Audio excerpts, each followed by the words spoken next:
มาก่อนครับสองมาก่อนอ๋อที่กรกมลเพราะเบอร์นี้มีสองท่านจ้ะเพื่อดีมาที่สามแล้วเนาะเพื่อนที่มาที่หนึ่งอ่ะอ๋อที่หนึ่งพี่รีโทรเข้าพี่รีลองโทรเข้าเบอร์น้องเหรอเจ้ามันจะติดก่อนเขาคนโทรมาติดอยู่แล้วก็ทีนี้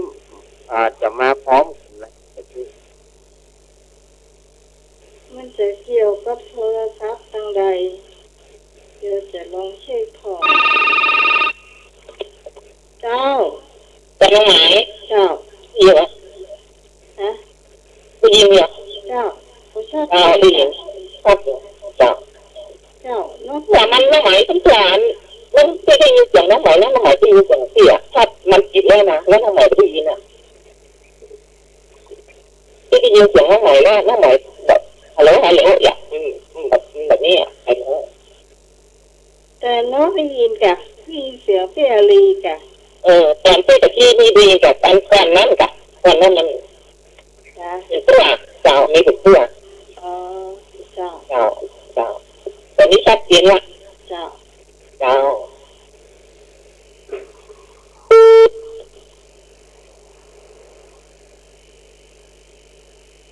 เป็นตายอย่างเขาผมหูเหมือนกัน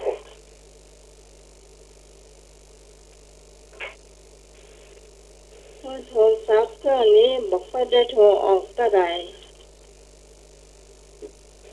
ก็แต่ว่าก็โดนซับไป3 รอบ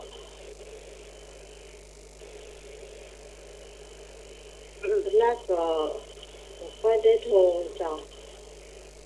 และมือถือตรงนั้นโทรออกเจ้าช่วงของทายปัญหาเพลงก็หมดไปนะเจ้าก็ไปได้ครับคะแนนอ่ะเดี๋ยวนี้เดี๋ยวก่อนพี่พร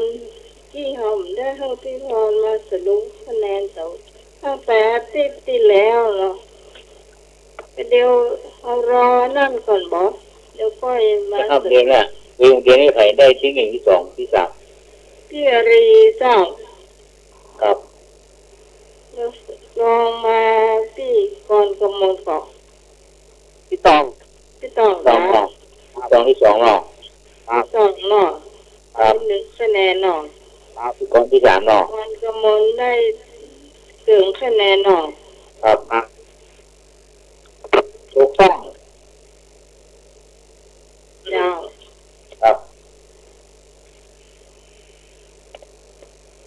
เจ้าว่าเขาวางสายเปิดสนิทมันก็วางสนิทให้ไปข้างเลยสักทีก็ไปข้างได้เขาว่าใช้วิธีกด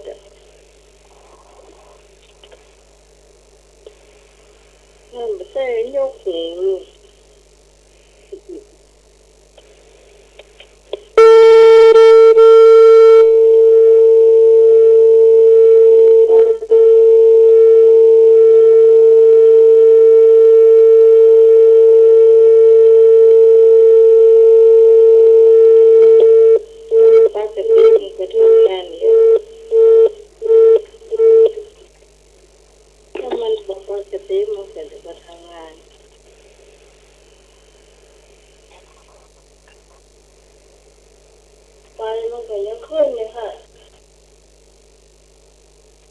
ไปที่กล่องของมันน่ะไฟหรอโทรศัพท์นี่ถ้าไฟดับก็ได้นะไฟก็ฟื้นอยู่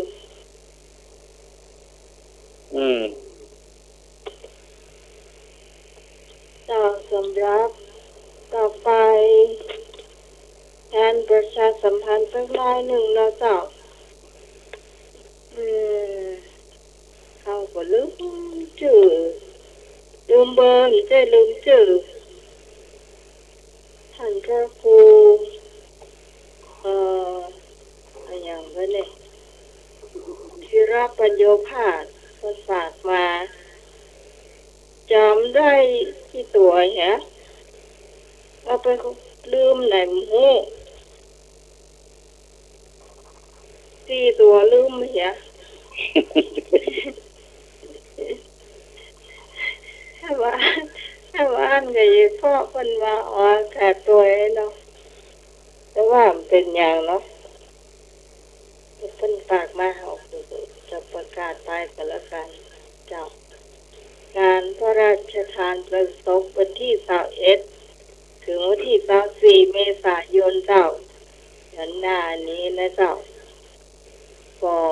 จะเป็นพระราชทานเพลิงศพของท่านพระครูมงคลศิริวงศ์อดีตเจ้าคณะตำบลหมองแก้วอดีต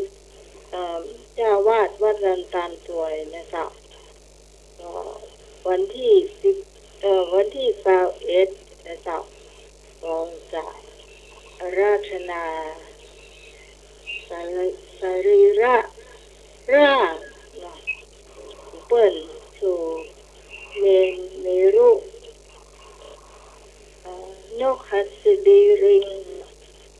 อุกพระจ่างนะวันนี้นะไม่ต้องเป็นต้นลุงยอมป่ะนะเนาะเนาะ ครับบุคคลจ่างแต่ไรภาษามันนี่นะมันต้องคนที่เก่งกุศ นักได้บ้างครับ ฮะเจ้าวันที่21นี้เป็นการ4 โมงเจ้าก็จะมีพระสงฆ์16 รูปมาสวดมาติกาบางสกุลเนี่ยเจ้าแล้ววันที่22นี่ก็จะมีพระสงฆ์ประมาณ30 รูปแล้ว3ก็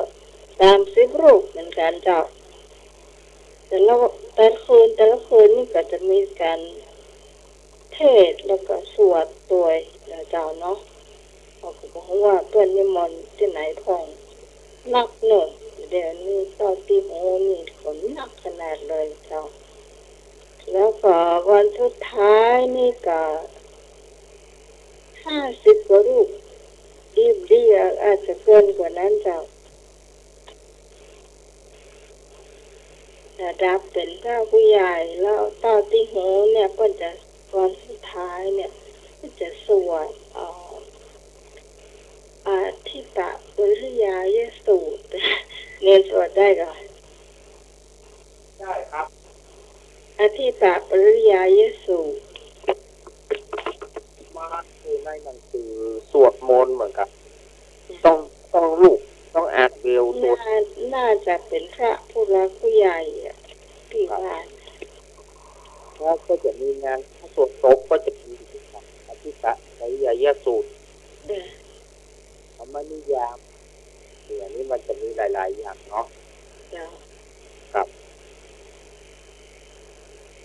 ก็คุณผู้ฟังที่ว่าการว่างงานก็จะมาแอลหรือว่าจะมาวันไหนก็ได้เจ้าตั้งแต่วันที่21 เมษาถึงวันที่24 เมษาเนาะแล้วก็พระครูอาชรกิจานุรักษ์เจ้าที่เป็นรองเจ้าวาดวัดดอนตาลก็ตอนนี้ก็ทำหน้าที่อยู่เนาะแล้วก็พระครูธีรปัญญภาสมาทำหน้าที่เป็นชั่วคราวประดาเจ้าเนาะวันนี้เนาะเจ้าต่อไป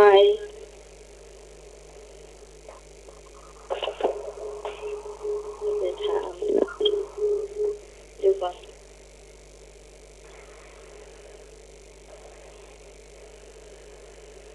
ถามมายังคาถา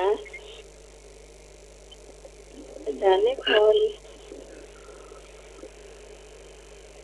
ธรรมะเจ้าอาจารย์นิพนธ์ถ้าว่างแล้วก็นิมนต์เลยเจ้าบวกเข้ามาเลย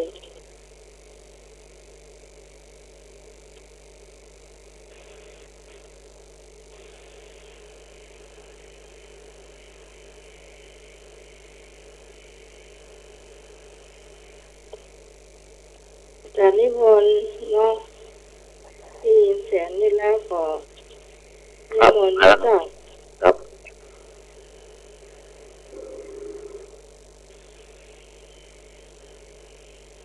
ครับผมมาการครับนิมนต์ครับผม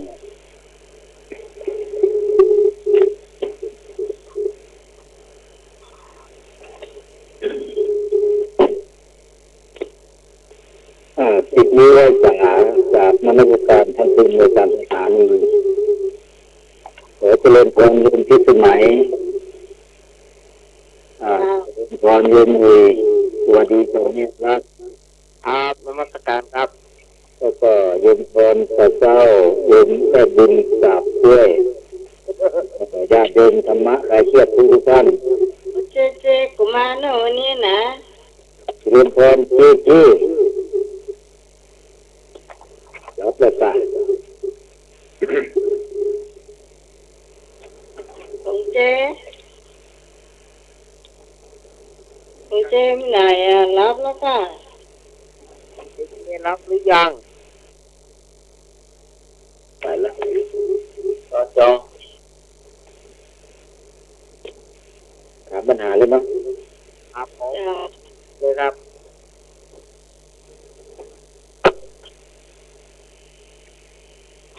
ในวิชาธรรมะเมื่อเจชันโทนะคำว่ากุศลวิตกนั้นมีเท่าไหร่คำว่ากุศลวิตกนั้นมีเท่าไหร่ขอไก่2ขอไข่3ขอควาย4งองู5คำว่ากุศลวิตกมีเท่าไหร่ขอไก่2ขอไข่3ขอควาย4งองู5เป็นเดาได้ตามสบาย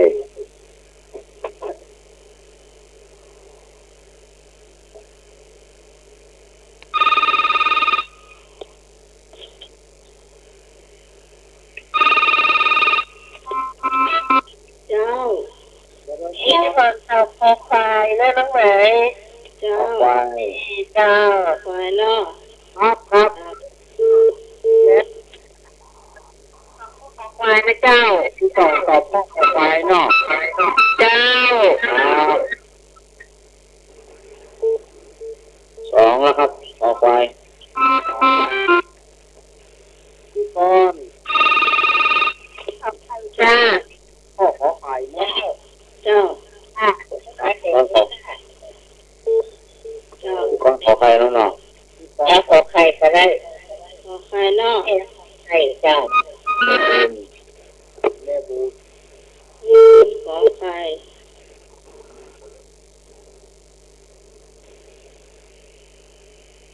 ลุยก็ขอใครเพิ่มลุยเขาขอไข่ก็งกเนาะเจ้าจับขอไข่ปุ๊บมันพ่อกำนันโอ้ตายเลยไม่จ้าอันน่ะไก่ของมึงสมเป็นเรื่องสตัมหนอใช่โอ้ยนึก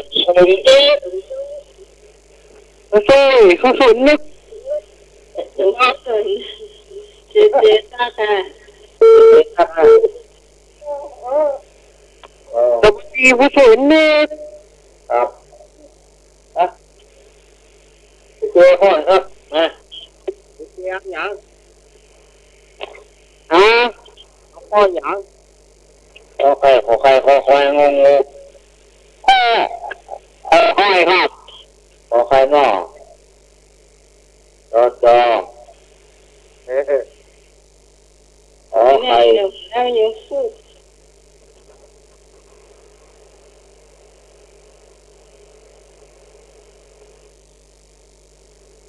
ขอควาย2ท่านขอไข่เต็มขอไก่ยังไม่เต็มขอไก่2เนาะขอควาย2แล้ว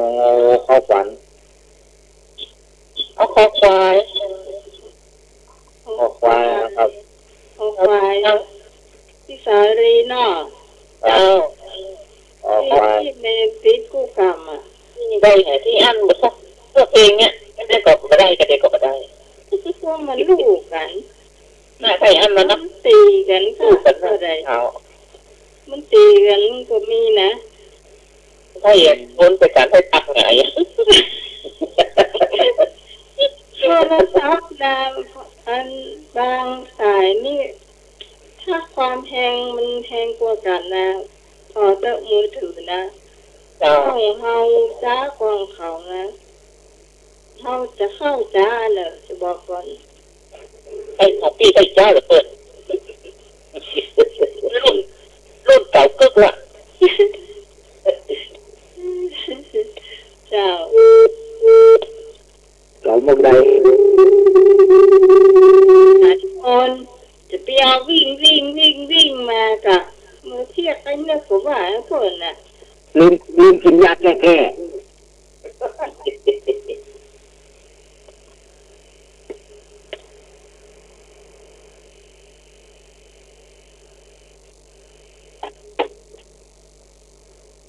วิ่งมาเข้าหูหมด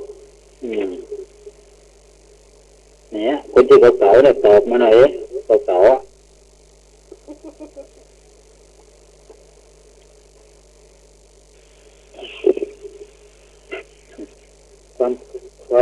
ความเก่านี่การความทุกข์นะบอกต่อนะ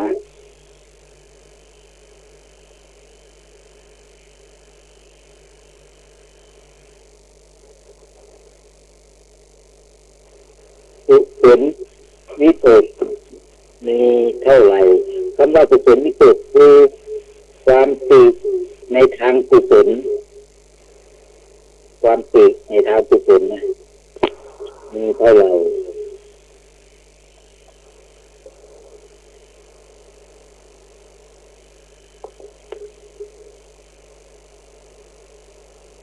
ก็ไก่มีกี่คนแล้วยังไงก็ไก่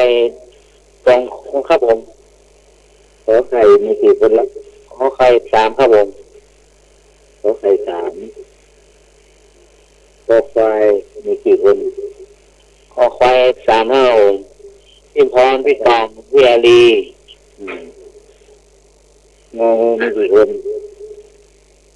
ก็คองอไม่มีครับใครไปรู้เพิ่มว่าครับนะไหมใครรู้เพิ่มว่าใส่มีสายรู้perคนครับผมบรรลุนี่ยังอยู่เจค่ะเจครับเจจ้ะใช่เจให้รู้เดี๋ยวว่าครับไปรับกันก็ได้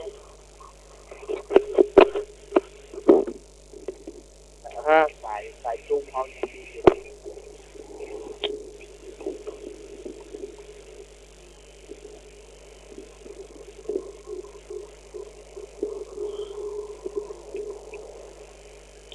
เฉลยบอคือว่างองูนี่ไม่มีคนงองูมีครับผมนะงองูไม่มีครับผมไม่มีใครเข้าฝันเลยงองูกุศลวิตกมีเท่าไหร่คำว่ากุศลวิตกก็คือความตรีในทางกุศลเสียงอาจารย์นิพนธ์มันพูดมันแบบใส่ไม่ใส่อะ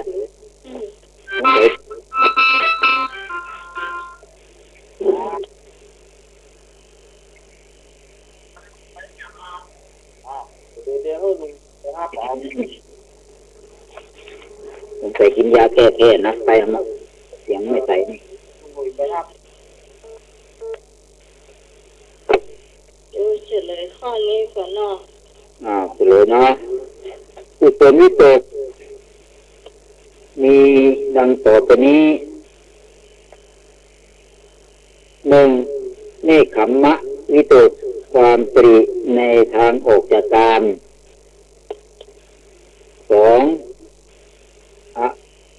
พยาบาทวิตกความติในทางไม่พยาบาท3 3อวิขิงสาวิตกความตรีในทางไม่เบียดเบียนมี3อย่างขอใครเป็นคำตอบที่ถูกต้อง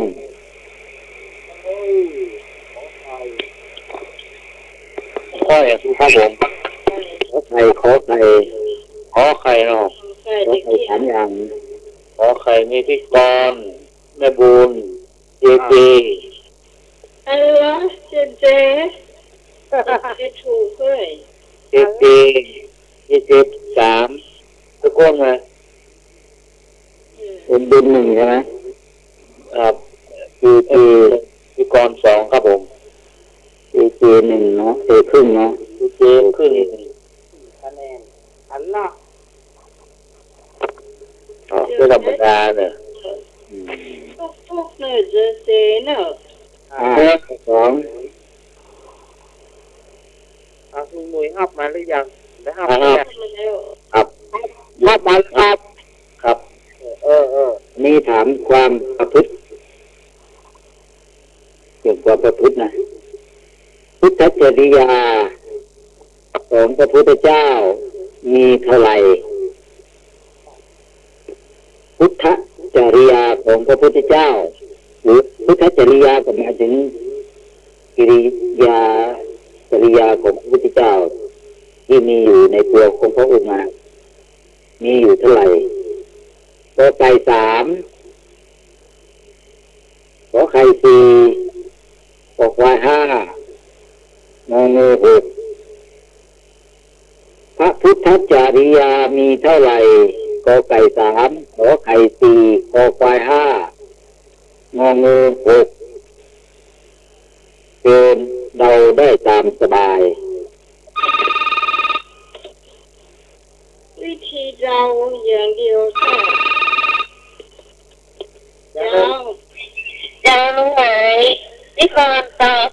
กอไก่เจ้าก อไก่คู่ กอไก่เนาะ ครับ ไอ้นอ เจ้าชอบมาเจ้าเน้น กอไก่นอ เจ้าเสียงเสียงไม่ปูนมาก่อนบ่ได้ยินเสียงตอบข้อไหน ที่ก่อนเอาข้อกระไฟนอ ว่าทำไมเนอะ กองต่อไป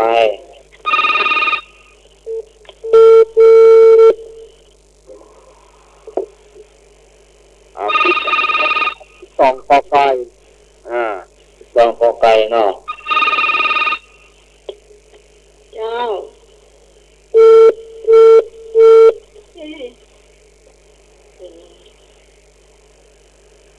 เอาเข้ามาใหม่ไม่ต้องล่าความพยายามฮะ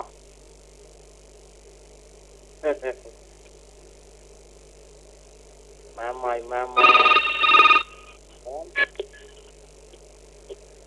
เจ้า ได้ยินก็ เจ้านี่ละ แม่กอไก่น่ะกอไก่แม่บุญเนาะครับ เจ้าเรียงกอไก่ กอไก่นะครับ ฮะพบเรียง แก่กอไก่ กอไก่เต็ม ไอ้เต็มแล้วเนาะ โง่ ครับผม แต่ไปรู้ อาจารย์นิพนธ์ดูครับนะครับ เดี๋ยวมาเนอะเจ้า ไอ้เป็นตะขอไข่ ฮะ รถไก่เป็นก็เอาขอไข่ก็ได้จ้า เดี๋ยวก่อนนี่ภายนี่เสียงเบา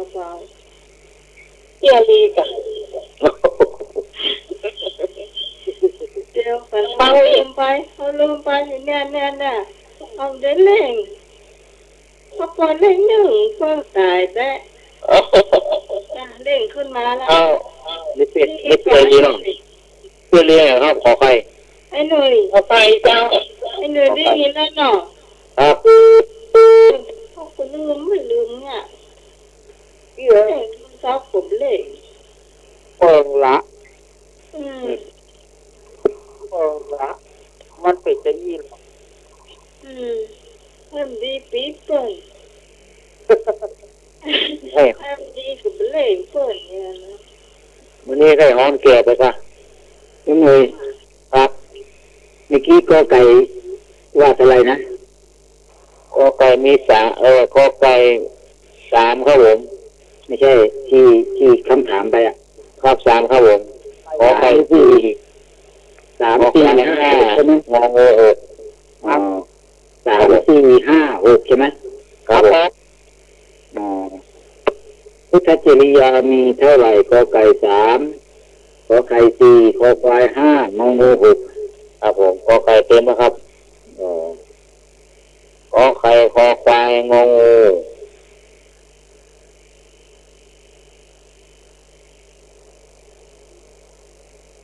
ขอไข่พี่อารี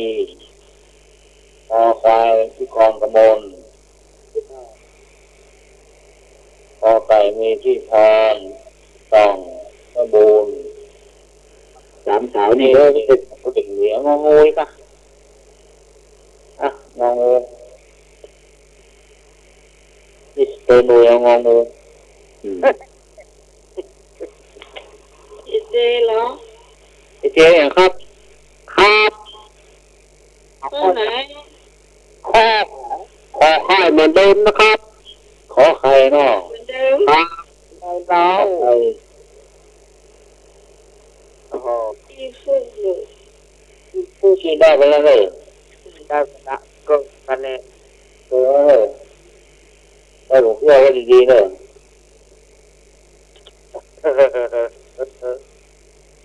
เก็บไว้ดีๆเผื่อสีหน้าได้กินหมาล่าเนาะ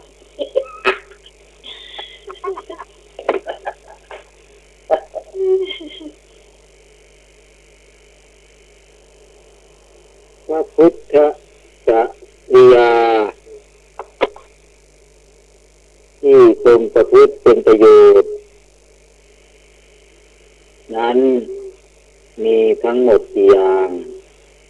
ขอไก่3 อย่างขอไข่4 อย่างขอควาย5 อย่างงองู6 อย่าง โอ้โหกล้อง ฟังเฉลยนะครับ 1เลย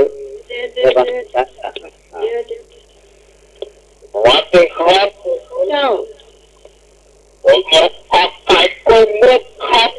ขอไก่เต็มแล้วครับ เต็มแล้ว ครับขอไก่กุ้งมุก มันเต็มแล้ว ก็ต้องแค่ไก่กับใจ ออกลายเขาว่าเนาะ ขอไก่ทำนั้นไก่ของผม เจ้า สมรสเนาะครับผู้ช่วยมันดึงแคบไปบังปากโรงเรียน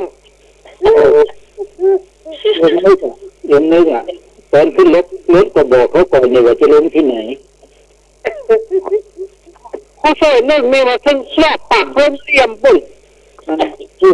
พูดช้าแล้วก็บอกเขาช้าเขาก็เลยขับรถไปเลยวัดสายหินไม่เห็นไหมล่ะเลยกลับมาพุทธจริยาความประพฤติของพระพุทธองค์มีดังต่อไปนี้ข้อ 1โลกัตถจริยาทรงประพฤติเป็นประโยชน์แก่โลก 2ยาตัตถจริยาทรงประพฤติเป็นประโยชน์แก่พญาติโดยฐานะเป็นญาติ 3พุทธัตถจริยาทรงประพฤติเป็นประโยชน์โดยฐานะเป็นพระพุทธเจ้าคำตอบที่ถูกก็คือกอไก่3ประการ พี่พร มงคล พี่ตอง 3 สาวเนาะ บุญ แม่บุญ เนาะก็ถึงไม่หนีกันใจเนาะอ้าวข้อ3เลยเนาะ พี่กรณ์ก็มาได้2 คะแนนเนาะ เป็นคนจำนวนถูกข้อแรกข้อที่สองไม่มาข้อที่สองมีโยมพรโยมต้องยุบบุญ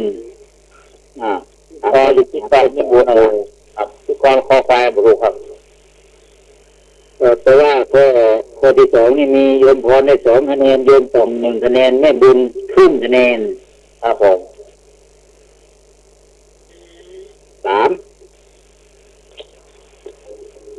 คำว่าความเป็นใหญ่ในพระพุทธศาสนามีกี่อย่าง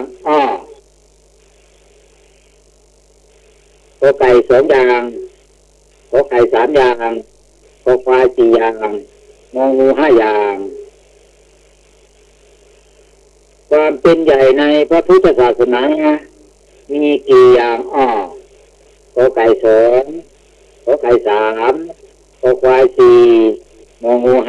5เป็นเดาได้ตามสบายเลยนะ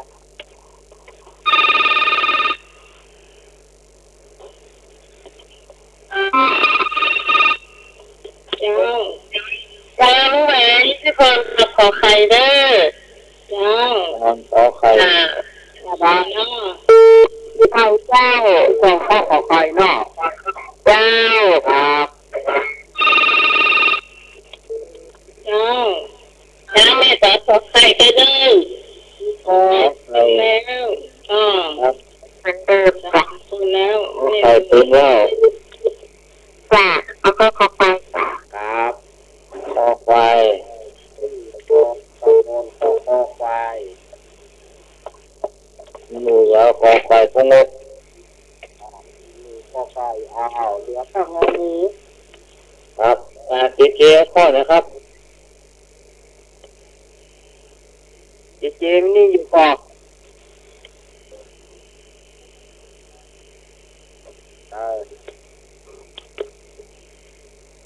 อยู่เจอยู่นะครับ อยู่เนาะ ครับ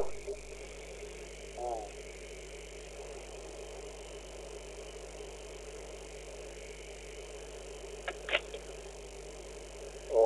ไม่ไหนเหลือข้อหยังหมดเลยนี่ ได้งองูขอไก่ครับ เจ้า ขอควาย วัดเจ็ดครับ เจ้า ผมบอกของูแล้ว เนาะ ครับไม่เคยนึ่งบุญบ้าบ่ครับไปเล่มเลี่ยมเห็นไหม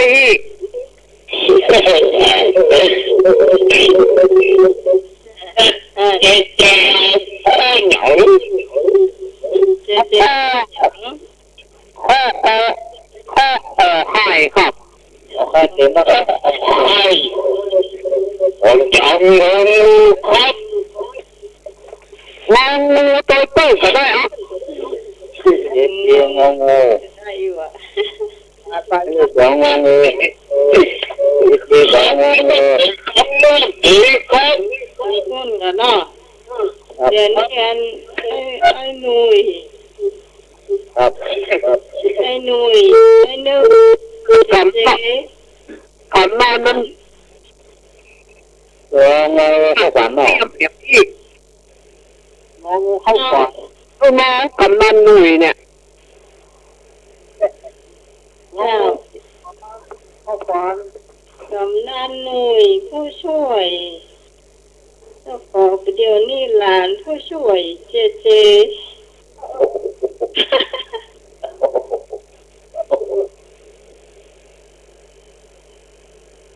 ช่วงนี้ปล่อยไม่ยิงเป็นใหญ่กันแล้วกันเนาะพวกผู้ชายนี่กินยาแก้มาสมมติว่าลุงเวยครับผมวันนี้กินยาแก้แพ้กี่เม็ดอ่ะ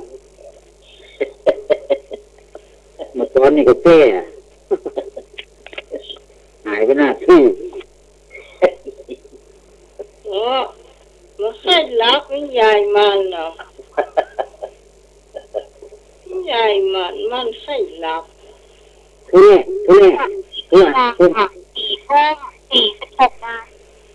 หายหนูเลยคือเขายุ่งหน่อยก็แฟนมา หายเช็ดโอ้ ลูกเป็นสองคนก็ได้ลูก มันเหลือ ก็ เพลงไว้พุทธก่อนนะนี่ก็ดีแล้วพอดี อันนี้มาตอนเต้นๆนะกำลังเชื่อนฝ่ายเลยนี่มาทันบ่ายเลยไปแล้ว คนมา ได้แล้ว ว่าใหญ่เจ้า ตัวน้องไหมข้อไหนเต็มห้องเลยเนี่ย เต็ม ขอ หรือยัง ควา เลย ย งองู เต็มยังภาษาไทย เต็มหรือยัง ไหนครับ ข้อไหนเต็มหรือยัง ขอไข่เต็มนะครับผม ขอไข่เต็ม งองู อันนี้เท่าไหร่อ่ะ ขอไข่มีอย่างใช้ในคนอ่านเนาะ ขอไข่มีพี่พรพี่ตองแม่บุญ อืม ก็เต็ม งูยังเต็มนะครับ ฮะ ควายเต็มครับ ก็เต็มละกายไอ้หนุ่ยไอ้นึกไอ้เจอ่ะ อ๋อครับ เอ โอ้ไม่เป็นไรเลยนี่ที่อย่างเขียน งองู5อย่างครับ หกอ่ะ ขอควาย4อย่างขอไข่3อย่างขอไก่2อย่างขอไก่ผมว่าขอไก่อ่ะงองู ไม่เอาคนอ่ะห้องหนึ่งอันแบบถ้าเต็มแล้วแต่ควายควายก็ได้เช็ดยิงก็ได้งงอยู่ งองูแบบเต็มนะครับ จ้า เออ เอาไปไกลนะจ้าง องูนั่ง ไอ้เจ้าไอ้หนุ่ยว่าเอางองูเนาะ เอางงก็ได้จ้า จ้าง องูฝันเนาะ จ้า ผมมีขอไก่ทุกอย่างครับ หาย เอา ไป งูเต็มนะครับ เอางูเต็ม ครับขอไก่โป๊ะโอ๊ะ โอ้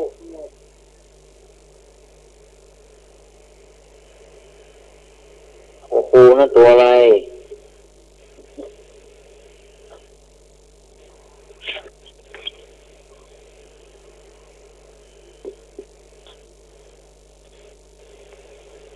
ทุกอย่างครับผมงานงูเต็มแล้วครับ อ้าวงั้นเฉลยเนาะ ครับผม ความเป็นใหญ่ในพระพุทธศาสนา มีกี่อย่างขอไก่2ขอไข่3ขอควาย4งองู5ฟังคำเฉลยเนี่ย ครับ อย่างแรก ความเป็นใหญ่ ก็คืออัตตาธิปไตยอัตตาทิปะเตยะ ความมีตนเป็นใหญ่ข้อ2โลกาทิปะเตยะ ความมีโลกเป็นใหญ่ข้อ3ธรรมาทิปะเตยะ ความมีธรรมเป็นใหญ่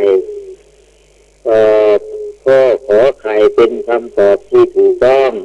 ครับโยมทอน2คะแนนโยมตอง1คะแนนโยมบุญครึ่งคะแนนครับแล้วถึง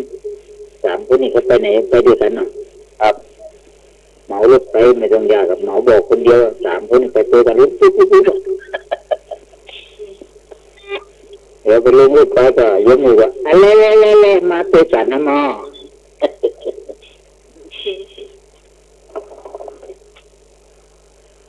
แล้วเกินเนาะ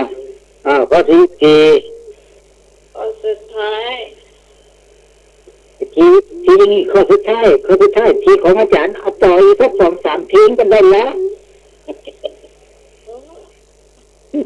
ก็ใหญ่เพลงมันต้อง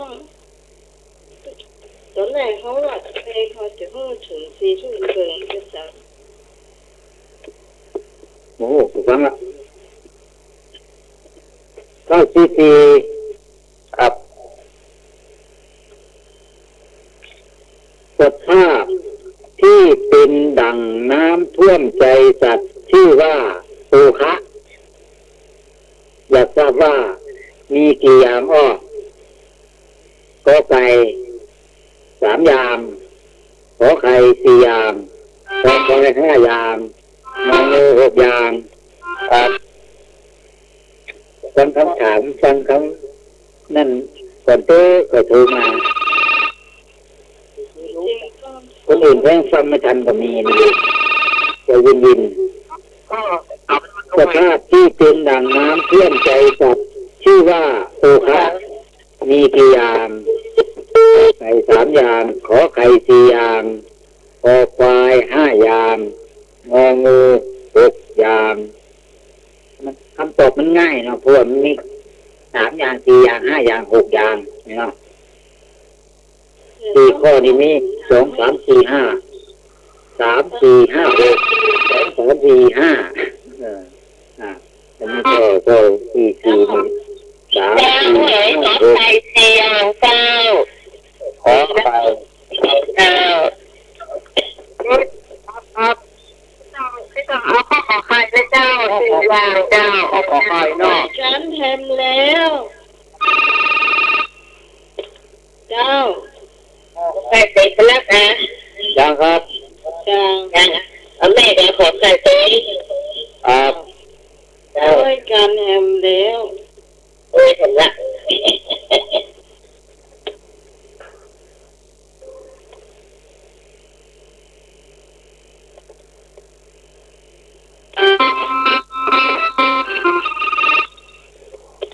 เจ้า โอ้ยครับ ก็ ทุกคนขอไข่ครับ เอาไก่ก็ ครับ ได้เลย ข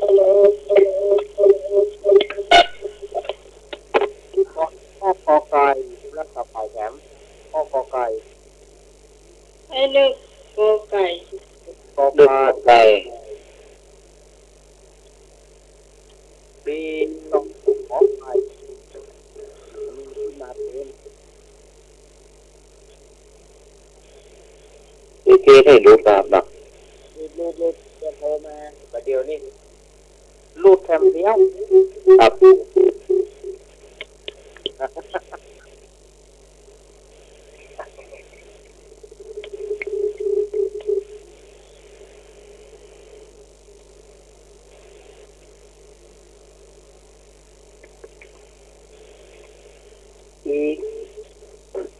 ที่ปัญหาเพลงอยู่ต่อรองไม่ชนิดสองไม่ได้หรอ2 3 เพลงแต่ละที่พบปัญหาธรรมะเนี่ยแค่สุดท้าย มันกินเวลามันก็ได้แล้ว ที่ไม่เจ้ายังไงวะ นะ ที่ไม่เจ้ายังไงวะ ครับครับผมเจ๊ข้อไหนข้อขอค่ายเหมือนเดิมขอค่ายเต็มนะครับเอาข้ององูครับงองูน่ะงองูเข้าฝันน่ะ ข้าวโพดครับกำนันหนุ่ยนั้นมันอยากจะโดนค้นปองกัดดอกดับเสียน่ะ เดี๋ยวเอาเรียนเงินกันบอกคือเอาคิดเงินใส่กระปุกวันศิลป์บอก คิดเงินใส่กระปุกวันศิลป์ที่สถานี104.5นี่ก็เฮ็ดบอก เออ เจ๊งองูเข้าฝัน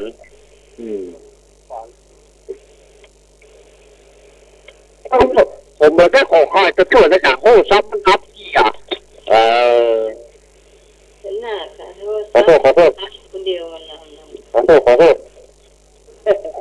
โอ้ซับของนานนามันอยากก็โดนค้นปอน มัน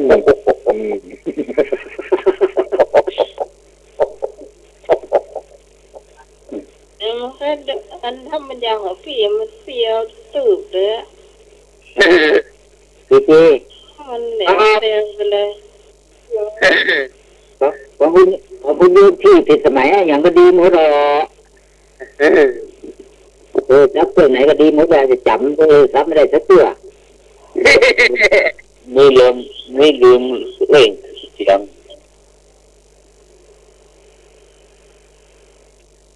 เจ๊ลืมมันรับว่าตามชื่อรู้รับอ่ะรับหัวฟูรับก็โอ้ย ยังก็เปิดอีกอาจารย์ฟังอยู่ครับอาทิตย์หน้าขอเชิญสายเปสายใจเลยครับ ตีหน้า หมดเจ้า อาทิตย์หน้าก็ทิศไหนนึงจะได้หรอหยิบ เออ หยิบทุกหยิบชิ้นดูได้หรือ อยู่กันเนอร์ใครจะไปทายทอดโต๊ะเมื่อเน้นหน้าซ้ำมันโดนกักตัวกลุ่มเสี่ยงไงนะ ไงก็ นี่น้อยเนี่ยค่ะ เอาปุ๊บงงเลยว่ะตัวเดียวก็ได้เลย ส่งกำนันหน่วยไปขายต้องเป็นก็ได้หรือ อยู่ตัวเจ๊ก็ให้ได้อยู่ค่ะเนาะ ส่งกำนันหน่วยไปขายทอดตัวต้องพี่นกก็ได้ลูก เอา18 19 20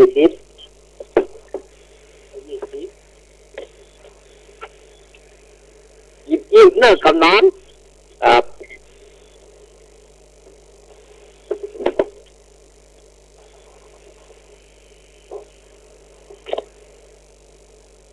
ครบหรือยังครับ วันนี้ตอนนี้เปียรีบอกมา ที่รีบมาเลยที่กรผมมาแล้ว เที่ย คนมีกันไหมที่กรผมไหม ออก ตอนนั้นแล้ว ก็ได้ตัวนี้ เป็นชวนกันมาข้อไหนครับ ก่อนเอาข้อกอไก่แต่กี้อ่ะ อ๋อคอไก่เนาะ เอาไก่ตัวหนึ่ง มาหรอก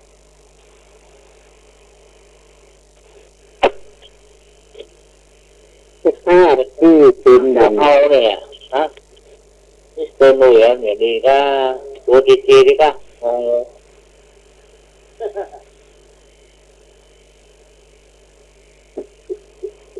สภาพที่เป็นดังน้ำท่วมใจสัตว์ที่มีเท่าไหร่ใช่ไหมสภาพที่เป็นดังน้ำท่วมใจสัตว์ชื่อว่าโอคะมีกี่อย่างขอใส่3 อย่าง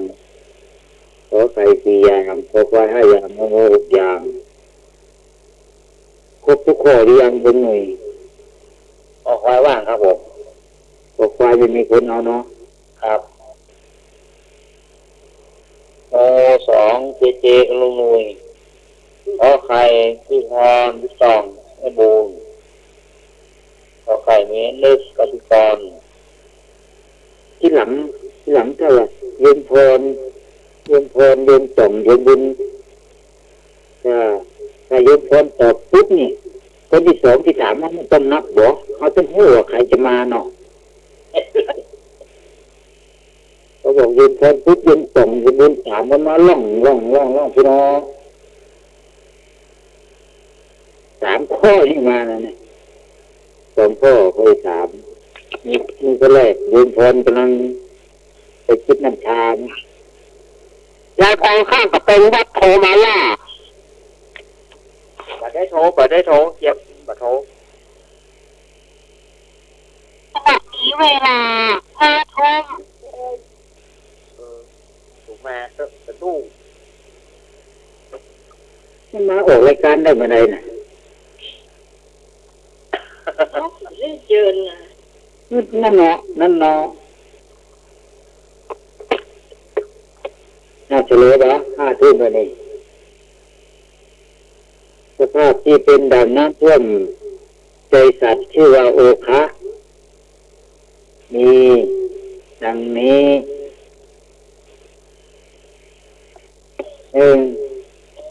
กาโมคะโอคะคือกาม2พระโวคะโอคะคือภพ3ทิฏโถคะโอคะคือทิฏฐิ4อวิชโชคะโอคะคือวิชา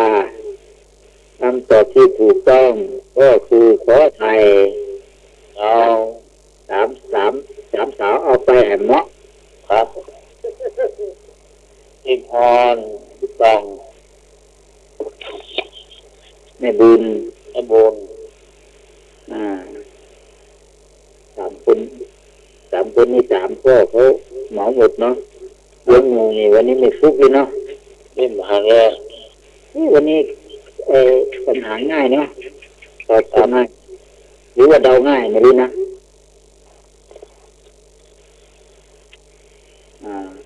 ให้ตาของเจให้หวยไปสัก1 นาทีพี่กำลัง5 ทุ่ม1 นาทีก็ยังคิดอยู่ป่ะ1 นาทีก็มีค่าไม่เช่าอู้กันไป10 นาทีปุ๊บเพราะมันใช่หลับอ่ะมันเป็นเรื่องลับจริงก็ตกไปจังได้ผมหูให้หมูอะไรพ่อขอไม่ได้แล้วมาได้แล้วนะเจ้าก็ตะกี้พี่พรแม่พี่พรพี่ตองแม่บุญพี่พรพี่ตองแม่บุญเจ้าน้องใหญ่คือแม่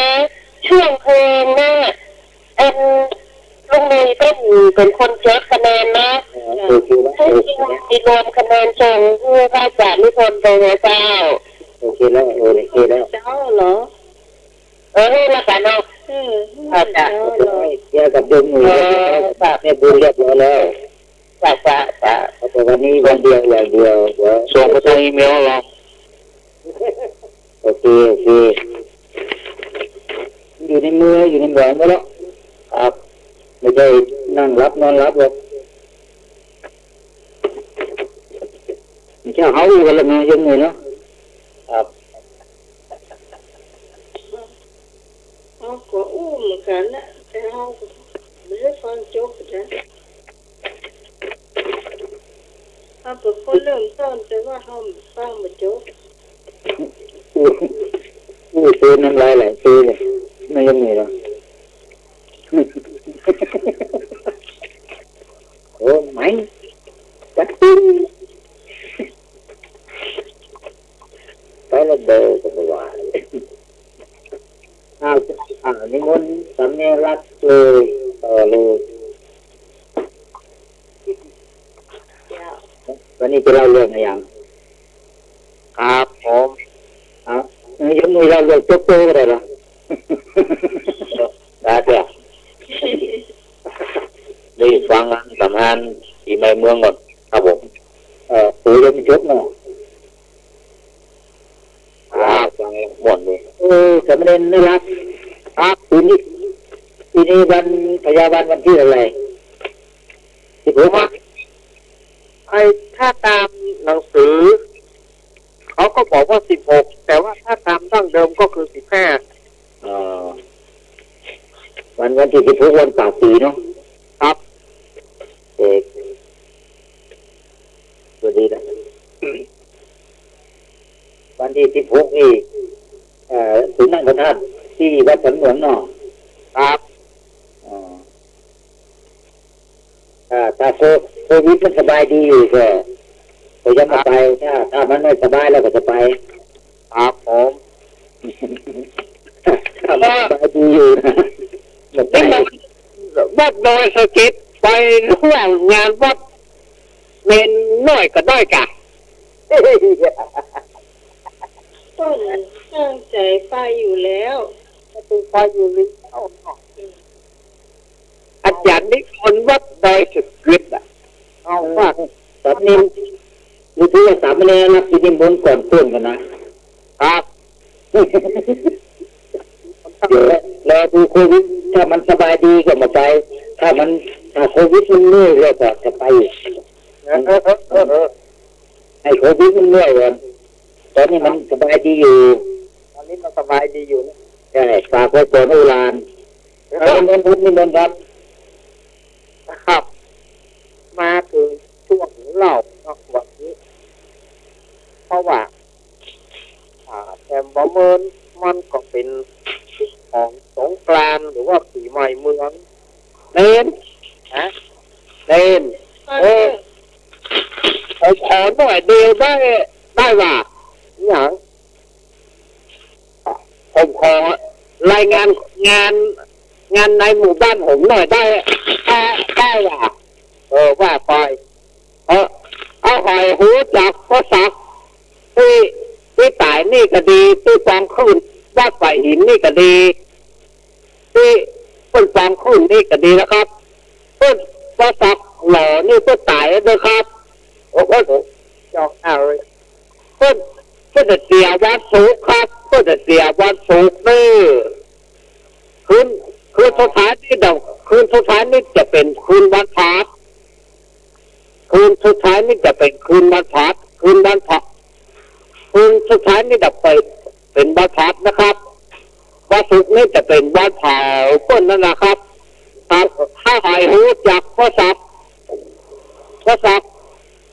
หล่อดีก็ดีเป็นแยกของผมเนี่ยครับ เจ้า ครับถ้าหายที่ฟางขึ้นนี่ก็ดี แสดงความเสียใจต่อเจตัวเสือกันเนาะ ครับถ้าหายเด็กกี้ลืมไปเด็กกี้ลืมครับขอบถ้าหายหูจักก็สักวงสาฟ้านนี่ก็ดีนะครับก็สักวงสาฟ้านนี่ก็เสียชีวิตลงมั่งแต่ว่าเมื่อแรงครับ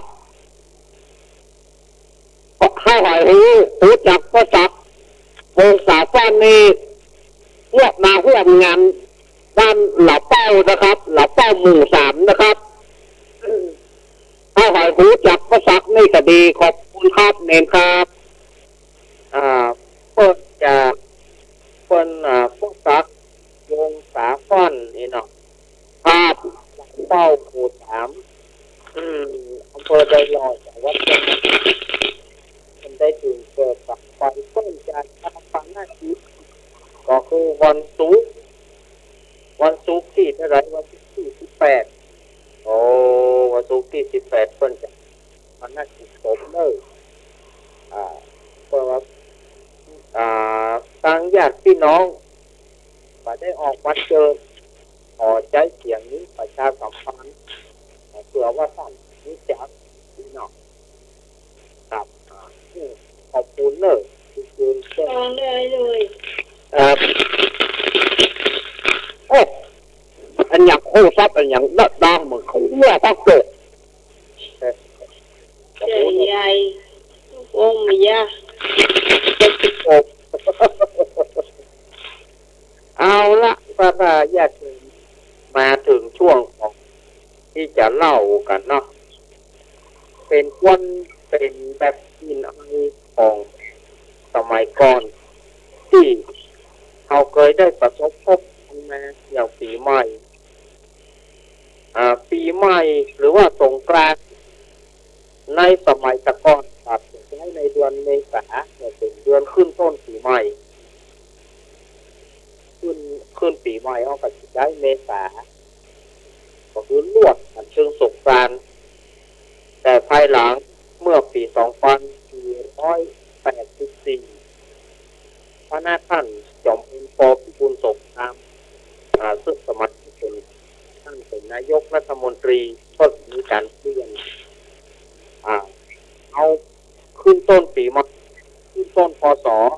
ถึงวันที่1 มกราคมแล้วก็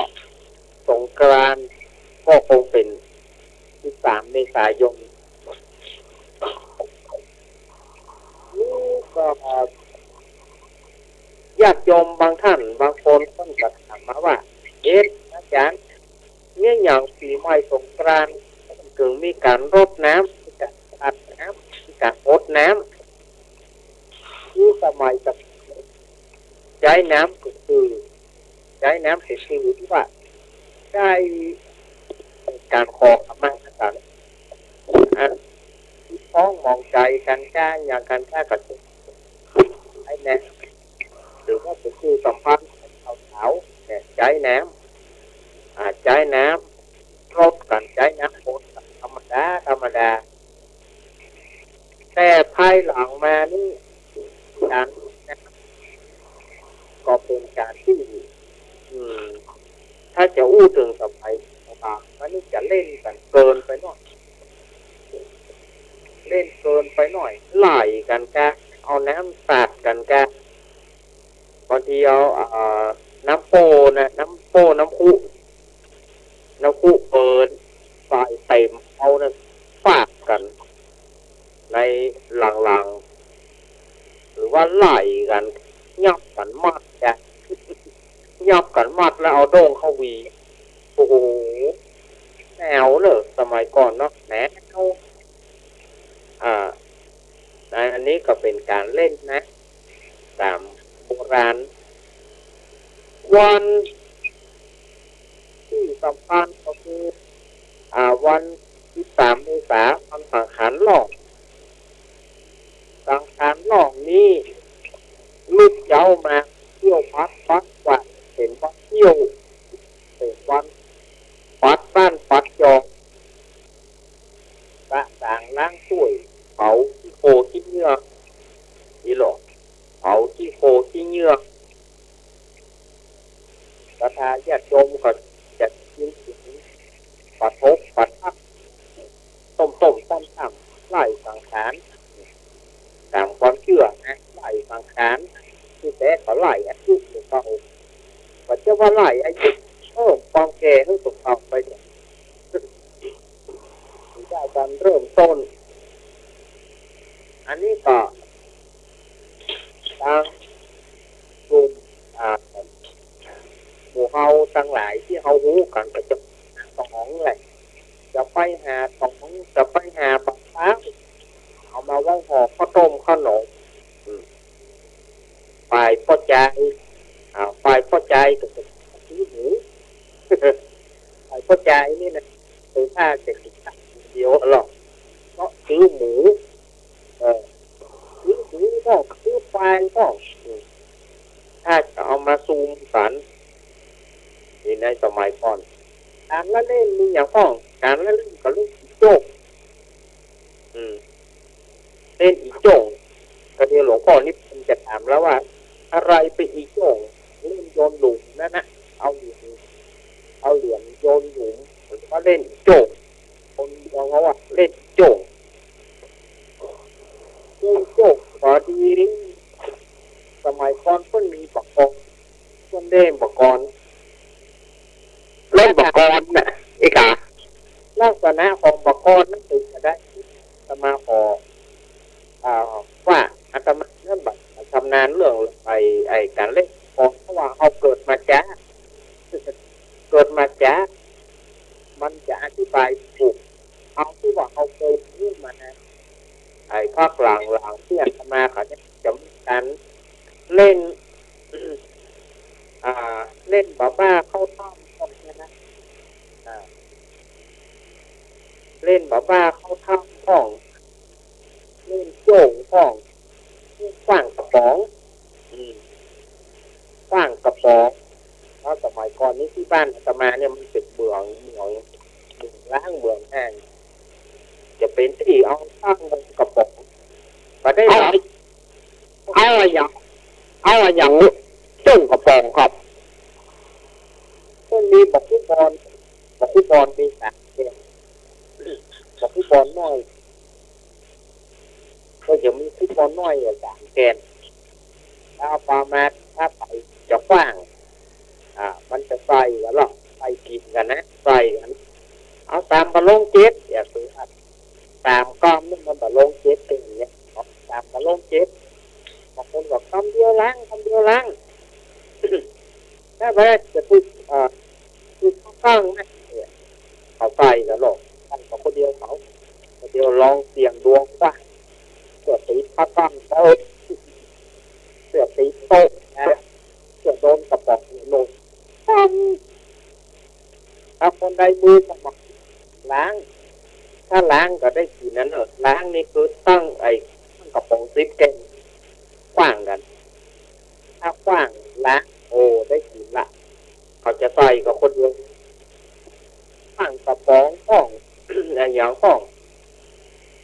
เป็นวันกะวันเทียมกันโอ้ไปซอกสองสมัยก่อนนี่สอง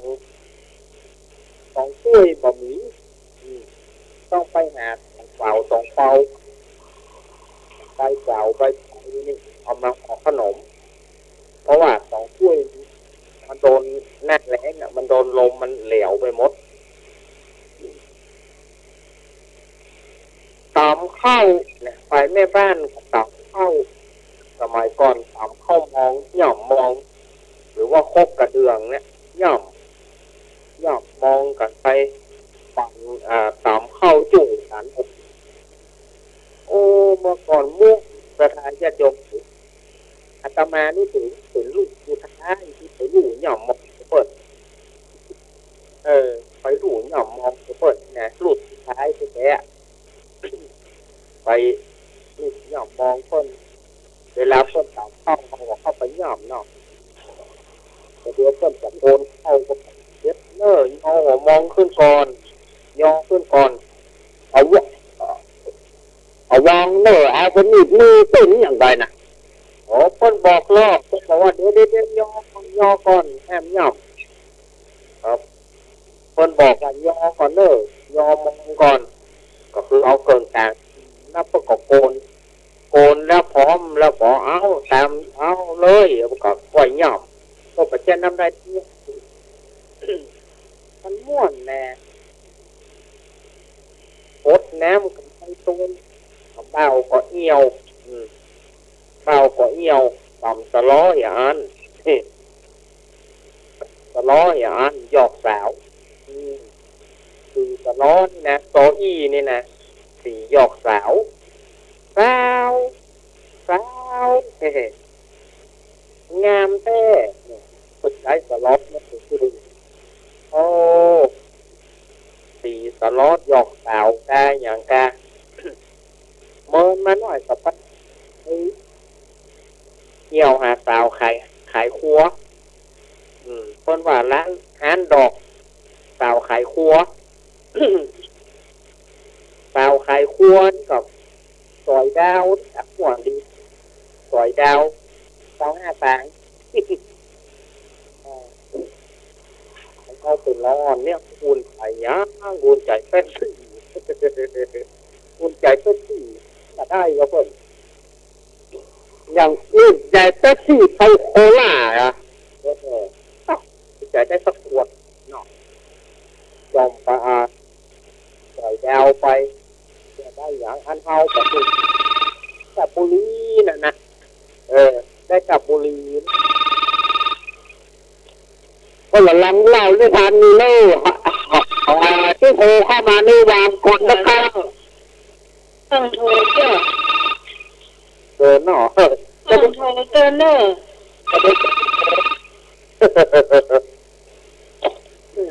ที่ผมเข้ามานี่กดวางประกอนนะครับในรักกับเราด้วยทานหล่อลังม่วนเงาหูแล้วเปิ่นก่อนทอดข้าวแคบข้าวแตนของพวกก็ชอบทอดของพวกชอบเอาเอ็นไฟข้าวแคบนี่นะข้าวแคบเอ็นไฟข้าวแคบมันมีไฟนี่เอากับน้ำพริกแต่เด็ดไม่หลับถ้าเป็นข้าวแคบก็ได้เอาเอ็นไฟนี่หลับหน่อยเพิ่นกับจะกินกันนั่นเลยชอบเข้าแกะเข้าแขนก้านหนังกาตำเข้าวันแถมวันหนึ่งเพื่อฝ่าวันหรือว่าวันเหนานี่จำการ ว่านั่นเลยลูกเจ้ามาอย่างที่อาตมาว่าแต่ที่ต้องไปซื้อหมูไหมเอามาซูมกันเขาเป็นร้อนเนี่ยประมาณย้อนประธานญาติโยมเขาเพื่อจูงหมูนี่นะเขาไปเอาปูประธานญาติโยมที่จะกับปูหมูก็คือปูลมมันนั่นนะปูลมหมูนะถ้าเอาไปแจ๊กไปกินหมดละปูหมูนี่เขาเป็นลูกโป่ง บอกว่าเจ้ามาเนี่ยข้านะจะปรุงหมูเอามาแต่งลูกโป่งโอ้มันโอ๊ตนะปลูกหนามมันดงหนามโดนไปเตอะถ้ามันแตกแล้วมันมีประโยชน์แตกโตมหอไปกินได้อยู่นี่ มันมาได้กว้างปรุงหมูนี่มันมาได้กว้างกินอย่างการไฟตัวนี่ข้าวกันไฟตัวนี่พอข้าวหนมจอกข้าวหนมอย่างนี้นะคนก็หอมกันตัวอย่างกันตัวโอ้ม่วนที่เขาน้ำเขาทอนกับโอนใจเข้าวัดเข้าวาโอนใจเข้าวัดเข้าวาอดน้ำกับไปด้วยใจไปใส่วัดใส่วานี่การละเล่นก็คงเหมือนเดิมฝั่งเล่นจุ่งกันแบบการงดน้ำก็ยังเหมือนเดิมไปเรื่อยๆวันหายาวันเนาะแถมวันเป็นวันหายาวันต้นก็มีการทำบุญที่วัดเอาตูงไปปักอยู่ดินทรายแล้วก็ทุกเจ้าต้นมีสืบโหราชาตาแล้วก็มีการส่งน้ำพระพุทธรูปน้ำพระธาตุพระบาทเจ้าเจดีย์ไม้สรีมหาโพธิอาบน้ำส่งน้ำพระเนรอยู่เมื่อก่อนแล้วก็ไปขอพรคนให้เกิดไปจับหัวมีข้าวต้มข้าวหนมขอรอดขอผ่านที่เมื่อก่อนเอาไปดำหัวเข้าแก่ปลาเต้าห้องไปกันโอ้ม่วนตอนบ่ายเพื่อก็มาฟังสีใหม่ส่งน้ำพระนี่ครั้งนี้วันที่16 เมษายนถึงวันปักศรีวันเถริญศกเป็นวันเถริญศกหรือวันขึ้นต้นศรีก็เดี๋ยวไปกินแกงปีกะส่วนว่าวันปักศรีเป็นให้กินแกงบะหนุนเนี่ยคนนี้อย่างที่เป็นกินแกงหนุนนะอาจารย์คนบอกว่าช่วยบุญช่วยนะมันมีตัวนะมันเป็นธรรมะลุงวันนั้นมันแต่คงกินอันนี้ตีมันว่านั่นน่ะมันแต่เต็มกระโจกบอลโน่โอ้มีอาการเนาะคนจะไหวเลยอันนี้นี่อ่ะปนุนก้นกลางโอ้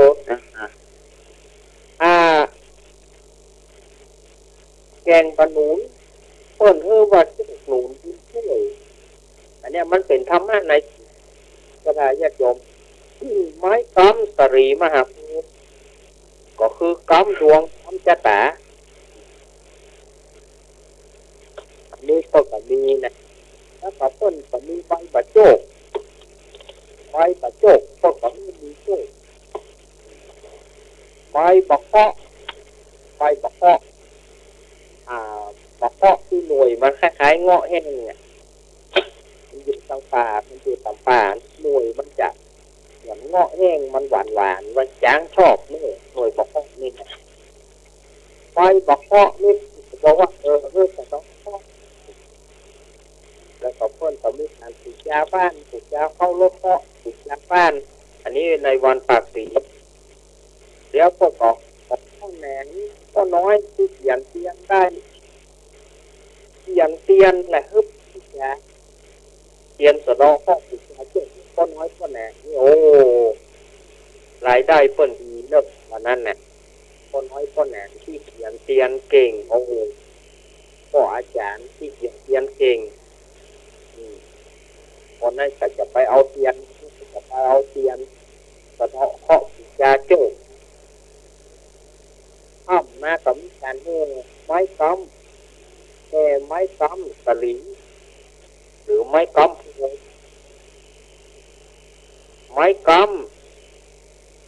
เรียบร้อยแล้วก้อนก็จะก็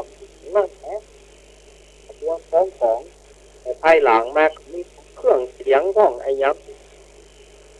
บึกปากกะฟังว่าปฏิวัติตีค่ะ อประตานถึงว่าตีถึงดับมันเป็นต่อไปก็มันจะเป็นวันภาคสิบภาคเดือนนี่เพิ่นก็จะอย่างเพิ่นจะมีการดำหัวผู้สูงอายุพ่อหลวงพ่อกำนัน ก็แขวงค่ะ พ่อแขวนนั่นนะพ่อแขวนก็คือกำนันแก่บ้านดำหัวผู้แก่บ้านก็คือพ่อหลวง 这个叫没呢？ อย่างตามหัวในรากหญ้า 叫人家的，我很难弄。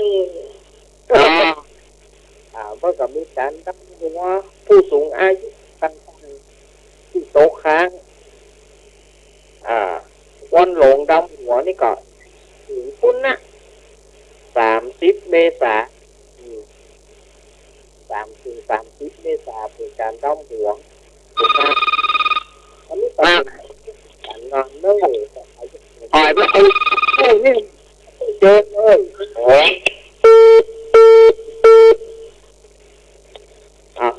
คนเดียวเด้อ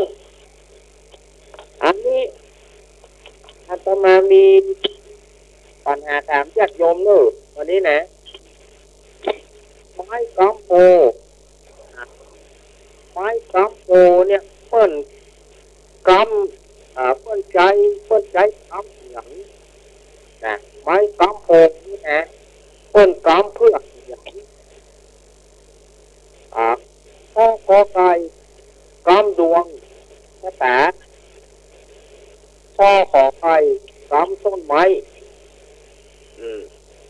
พ่อขอควายกำตามประเพณีพ่ององูกำไว้เฉยๆประธานยมจะตอบนะฮะจะตอบอาตมาเนอะมีกอง คนคำถามสักรอบ ทวนคำถามแหมรอบไม้กำโพต้นกำเพื่อหยังพ่อกอไก่กำดวงชะตาอายุพ่อขอไข่เอากำต้นโพพ่อคอควายกำตามความเชื่อประเพณีและพ่ององูกำไว้เฉยๆเจริญพรและจากพ่ององูครับ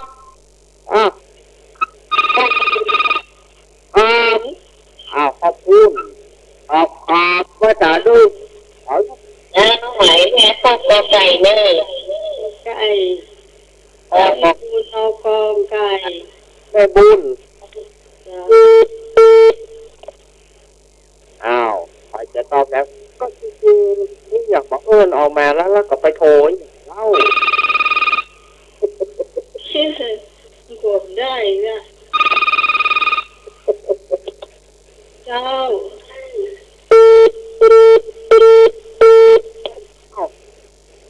ไม่ใครจะตอบเลยเพราะว่าบอกคือหยัดคอควายครับมือคอควายเนาะครับเอาก้อม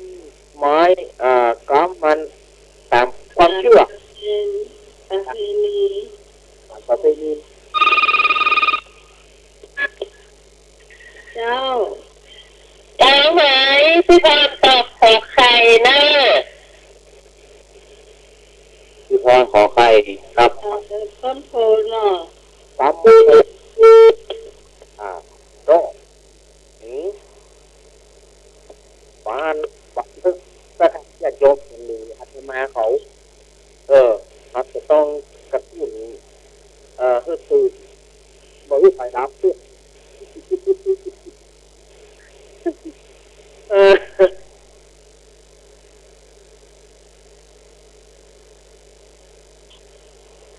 มีก็ไปจะตอบแอมมีก็ต้นคำถามจำหมอต้นคำถามกันเนาะต้นโพต้นโพเพื่อนกำเพื่ออะไร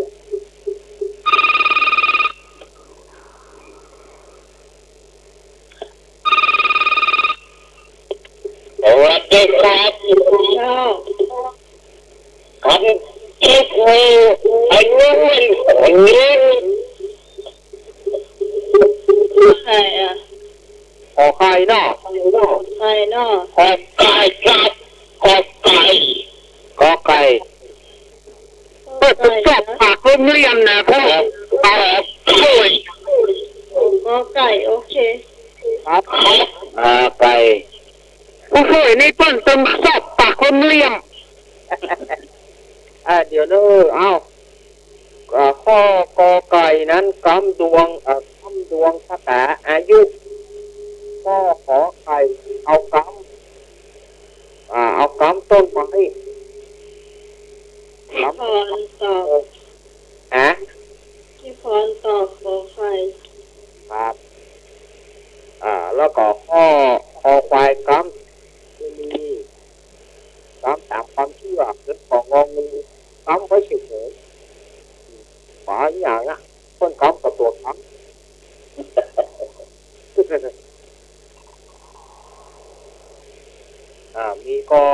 มีอยู่ก็เนี่ยแต่เดี๋ยวสภาอยู่ที่ แต่นิวรณ์ข้อไหนครับนี่กี้ถามดูไร มาอย่างเอามา หมกำอ่ะแต่นิวรณ์หมกำล่ะ ไปรับเดี๋ยวปะ โอ้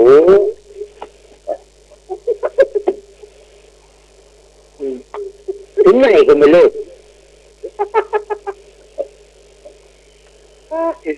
ที่ดูเนี่ยตาแข็งเลยด้วย เนาะสภาญาติโยมมีอยู่ก็ถ้าบอกมีจะต้องเฉลยเนาะเพราะว่าเดี๋ยวรายการอื่นอย่าง มีเรื่อยๆครับ ความรู้หรอก นะครับ ครับบาให้ดีวันนี้ยินนะครับเดี๋ยวให้ไปถามเหมือนกันนะอย่างนั้นนะครับ เอาเฉลยก่อนก็คือความโอแต่ความเชื่อเนี่ยเพื่อนบอกว่าเอากรรมเชื่อความอายุดวงชะตาความอายุดวงชะตาคือ เอาเรือ อ่า ไอ้นึกเด้อ ไอ้นึกก็ต่อไปสัมพันธ์หนึ่งตะกี้มองไปตะกี้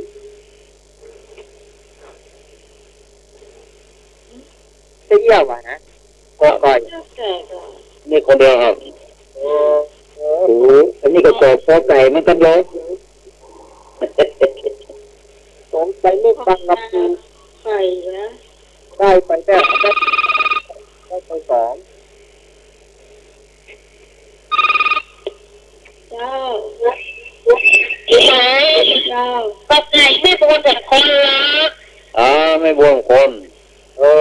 นั่นนะกะ หนึ่ง หนึ่ง เอาครับโอ้ไม่บุญ ได้บุญขึ้นมาหนึ่งแล้วเนาะ ครับ ที่บุญมาก่อนก็อ่าน ไม่บุญมาก่อนเนาะ ได้บุญมาก่อนก็ ไม่บุญได้สองได้บุญได้สองใช่ไหมเป็นเรื่องระดับหนึ่งเสร็จสลับกันขอบคุณเรียกว่า เราวางปีแน่ต้นแต่ตาลคือสาวบาทอันยุ่งเนอะ อย่าง กล่าวว่าติ้วต้นฮิตอ่ะ ไม่ใช่มันสลับกับตำแหน่งต้นสลับคะแนนเหมือนบัตรไอ้มันก็ช่วยได้ เศร้าบาทมันติดของเศร้าของก็ได้นักเนอะลูก นั่นกันเนาะ Ừ. ก็พวก เนตาสลับวาเต้ในรักสาวบาทเนี่ยเนาะ จ้ะกุ้งข้าวต้มขนมกุ้งข้าวต้มขนมก็ไม่รู้แต่ที่นั่นรู้ ในน้ำมันโค้งเหรอ หวยอย่างเซฮะ ลูกชิ้นแข ได้แล้วเหรอโต๊ะสามมาตราสบายหรอมันพูดได้จะคิดไม่ได้เลยไปได้คิดมาละ50 บาทบ่โอ้เต้นนะเรียกข้าวต้มเลยข้าวต้มนี่อย่างก็บ้านนี้เราสามารถอู้กรรมเก่าเตยเนอะกำก่อนเนาะเอาดอกกันเลยงวยเกียรแตะคึกแตะจะเจ๊เกี่ยวพอเกือบแตะหมายถึงกบฟองน้ำแตะเนาะขมวนของน้ำของน้ำปลามาดาวตอนก่อนไปก็ต้องสีเทาตาหูสีเทาขายเกือบแล้วกันนะของน้ำปลามาดาวไม่ขาด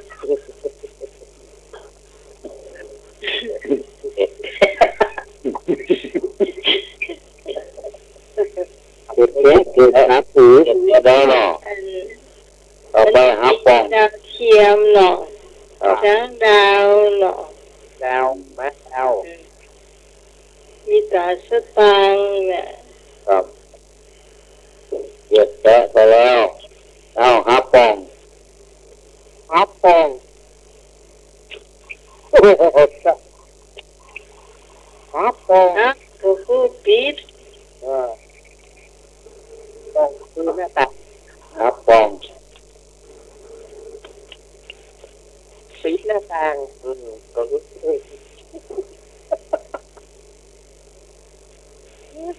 ปิดหน้าต่างเกียรแตะปิดหน้าต่างบ่ต้อมแตะตายเนี่ยมาต้อมแต๊บ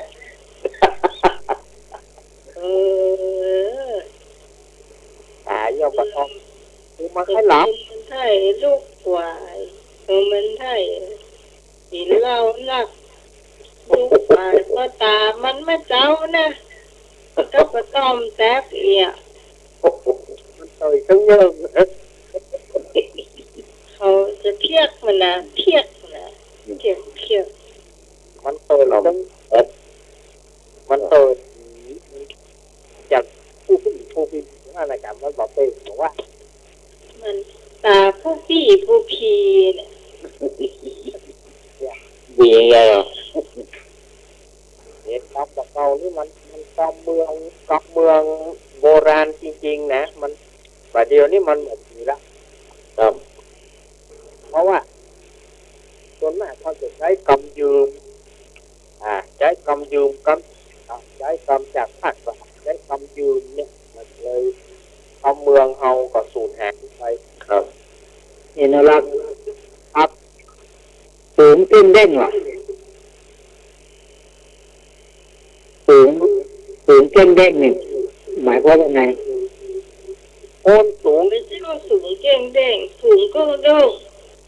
โอ้ก็เป็นว่าสูงเด้งไม่ใช่สูงเด้งแล้วก็ซ้ำไม่ดีกันนั่นมันใช่กรรมของเพื่อนมันใช่กรรมเมืองหรอโอนขอบิดต้องสูงบอกกระป๋องสูง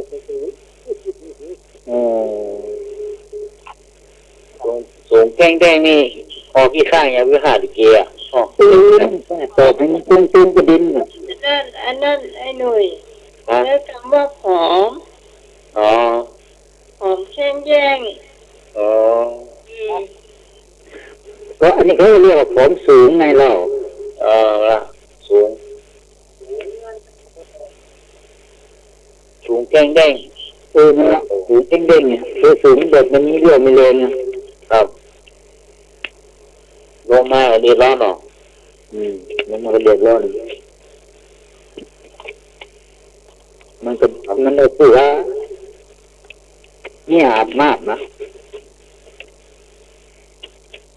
มันสูงเด้งเนี่ยเดินเขา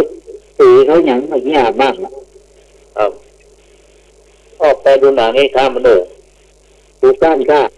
หนังกระแปงนะสบายอ่ะเหมือนนั่งบนกระเพงเลย จ้ง อยู่ไหนรับล่ะ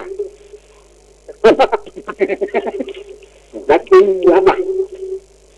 รับเตื แด อง แดง มันเซลเดียวเขาอยู่บอกละ 4แจ้ง แล้วเขาอยู่บอกละ เสียว่าอย่างน่ะ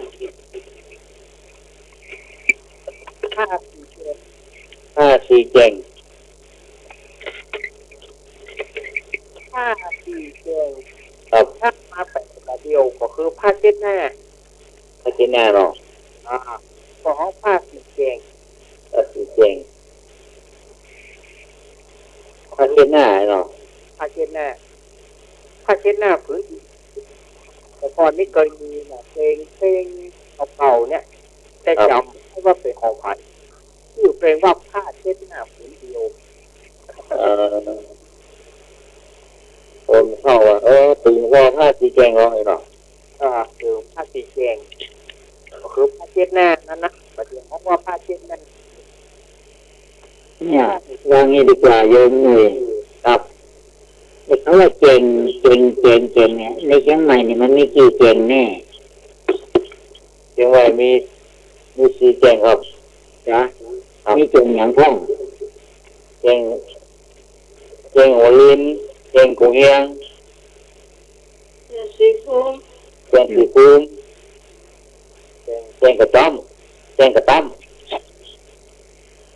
วิทูล ผมก็เรียกเก่งเนี่ยเก่งแต่ว่ามุมใช่ไหมเก่งคือมุมเนาะครับคือเก่งก็คือมุมเนาะครับเก่งหัวลิ้น แจ้งหัวลิ้นเนาะ จะเก่งกำแพงดินล่ะ มันเพลงวิทูลนะจ๊ะ อย่าง เก่งกำแพงดินอย่างนี้นะ 2 พี่เก่งเนี่ยพี่คนน่ะ เห็นก็เรียกเก่งขึ้นเนี่ยมันก็มีความหมายของมันนะครับ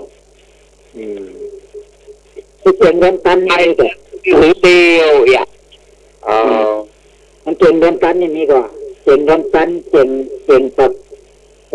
ตัดกลางหน้า ฮะ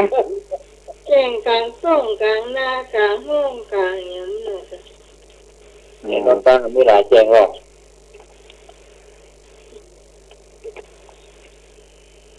แจ้งดอกแจ้งกุดใต้กันแจ้งพับกันเนาะ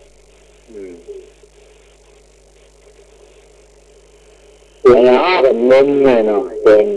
มุม ไอ้ยัง คำว่าดอยยังมาจับ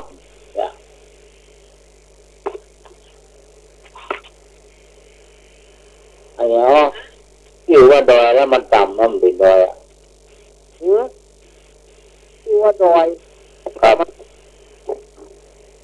บ เดี๋ยวเด้อไอ้อย่างนี้ชื่อว่าดอย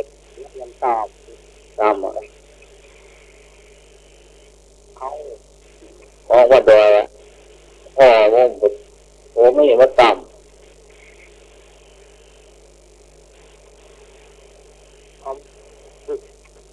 เขาไม่บุญที่ไหนนะไม่บุญลงโทมไอ้นึกก็ได้ตอบมาล้ออยู่ว่าดอยแต่มันตอบคือ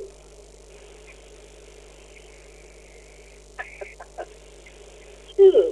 ใหญ่ชื่อดอยเลิกสอบ ห้องดอยอ่ะคือพ่อไม่เห็นว่าต่ำอ่ะไม่ใช่ดอยสักคำอ่ะเพราะว่าดอยคือดอยเขาเป็นพ่อไม่ใช่ดอยสักคำแบบต่ำนั่นเอ้า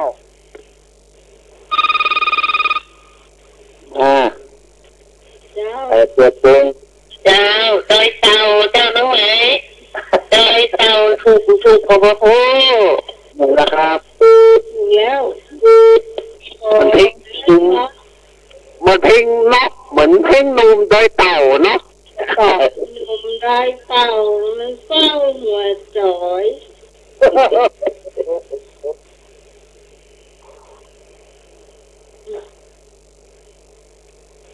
้ฮะแม่มาห้าคู่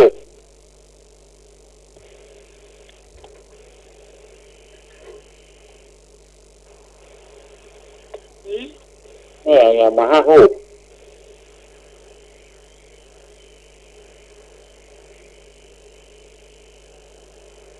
แม่ยังมาห้าคู่แม่ยังมาห้าคู่ครับ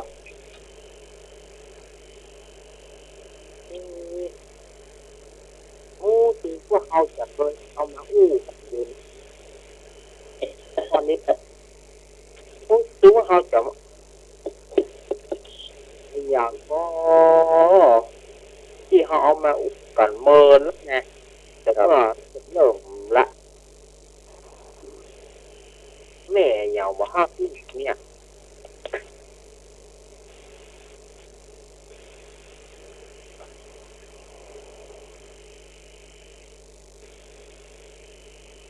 หมายว่าแม่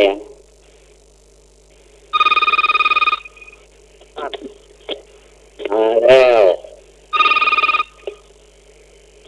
ยาว อีกาต้องมา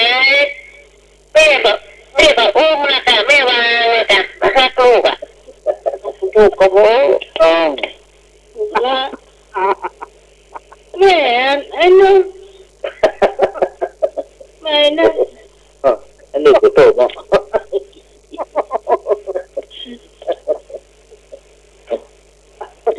น้องเขาเกณฑ์นะกะฮะผู้ช่วยเขาอ่ะเกณฑ์นะกะฮะ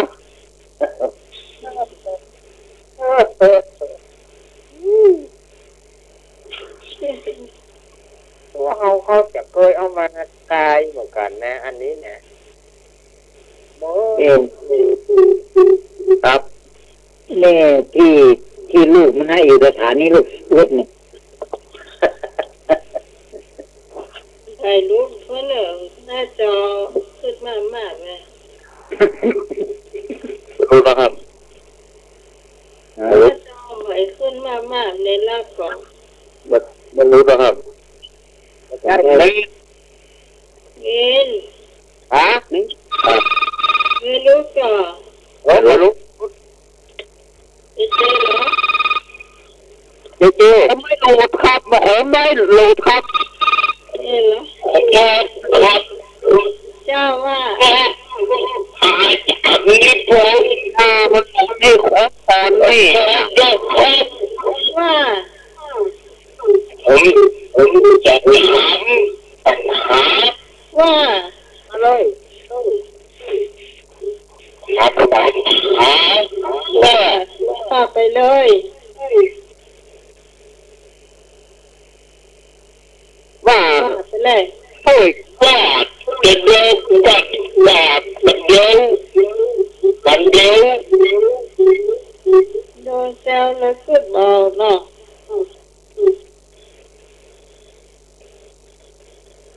อันเดียวก่อนอันเดียวก่อน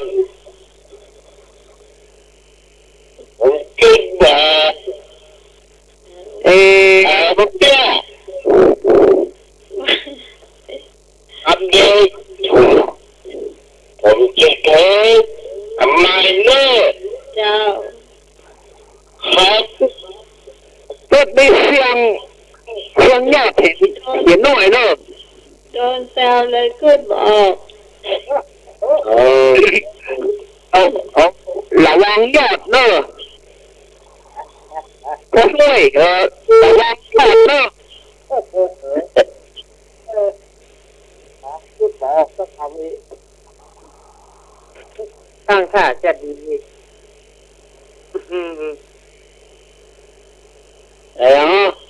ไปเข้าหอที่คิดอยู่ที่เก่าติดตุ๊ก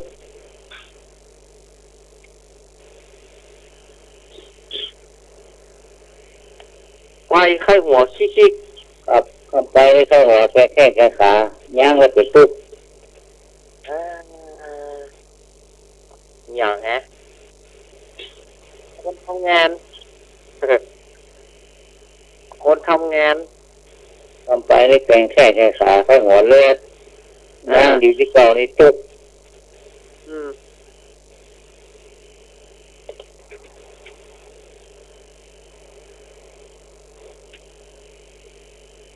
อย่าง ไม้กำล้อ ครับถูกต้อง ไม้กำล้อไอ้เนาะ ครับไปเพื่อห้อยหรอห้อยเขาว่าเก่งเดินเล่นเลย ปวดงอก็กินยากอย่างเงี้ยกำนี่แหละ แต่กะโอ้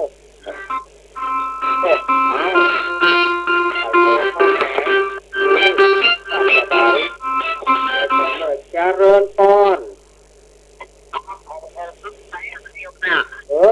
รู้แต่หม้อเขาว่ามาเดียวนี่นี่แล้วกันว่าเดี๋ยวลุงนูเอา อ๋อเลยไปเจออยู่กับเธอละที่สมัยหน้าจอขึ้น ไฟหน้าจอมันขึ้น อ๋อขอโทษ สัญญาณมันมีอยู่นี่นะหลุดแล้วอ่ะ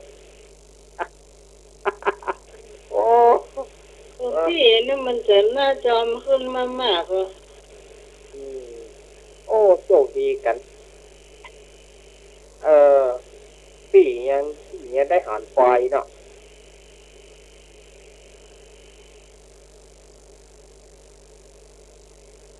ยังได้หารไฟนี่ถือว่า มาละเจ สองปี ครับขอโทษครับผมโอ้ทับกับนอนนี่นะมันอยากเขาโดนค้อนปอนแตะ โทษกำนันไม่ได้โทษโทรศัพท์ตัวเก่าเจ้าของพ่อยังมารู้ก็อยู่ตั้งชั่วโมงแรกละ ของพวกคน3 ชั่วโมงนี่แหละ เจ๊ก็บอกอ่ะแล้วไปกินยาแก้แพ้ครับ ยาแก้แพ้อีเนาะ ไปกินยาแก้แพ้ครับ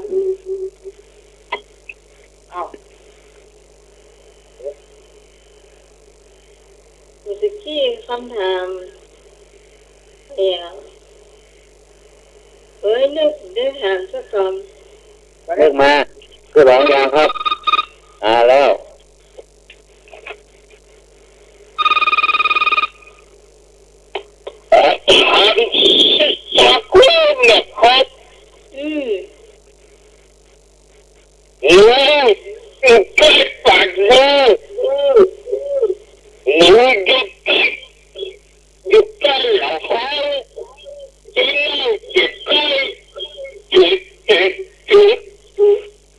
ฟัง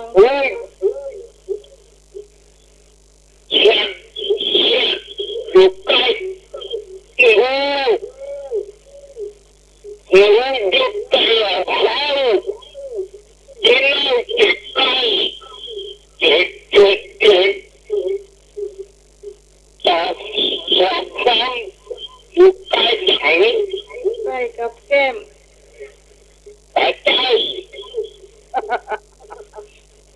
ว่าใจ ผู้ช่วยนี่ที่อยู่ลงหน่อยอ่ะช่วยนี่ที่อยู่ของผู้ช่วยมันดังโกนหลอกของก้อง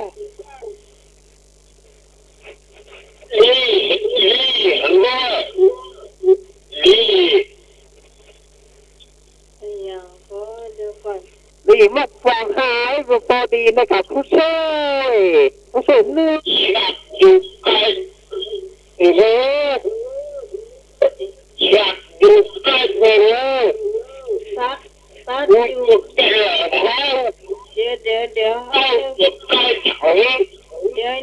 ๋ยวน้องทวนเนาะซักอยู่ใกล้งูซักอยู่ใกล้งูแล้วก็ อยู่ใกล้เลยใกล้ตู้จ้ะอยู่ใกล้ปากเลย หนู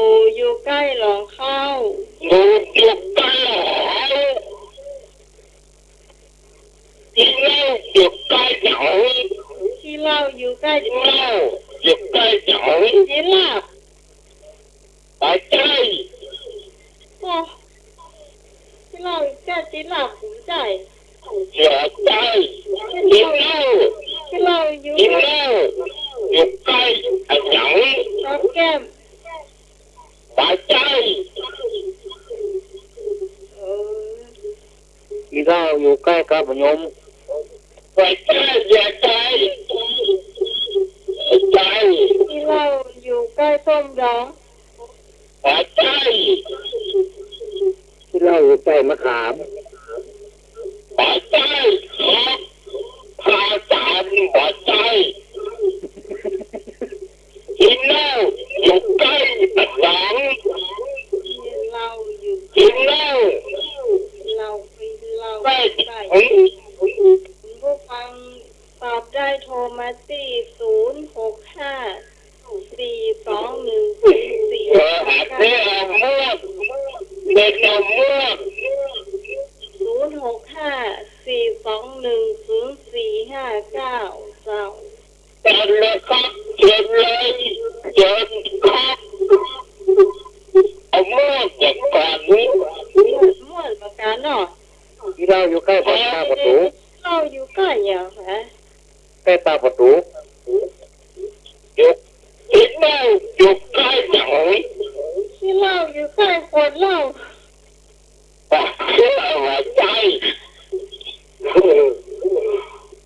อืมไม่ช้า เชื่ออยู่ใกล้หนังหัว กินเหล้าอยู่ใกล้มันโด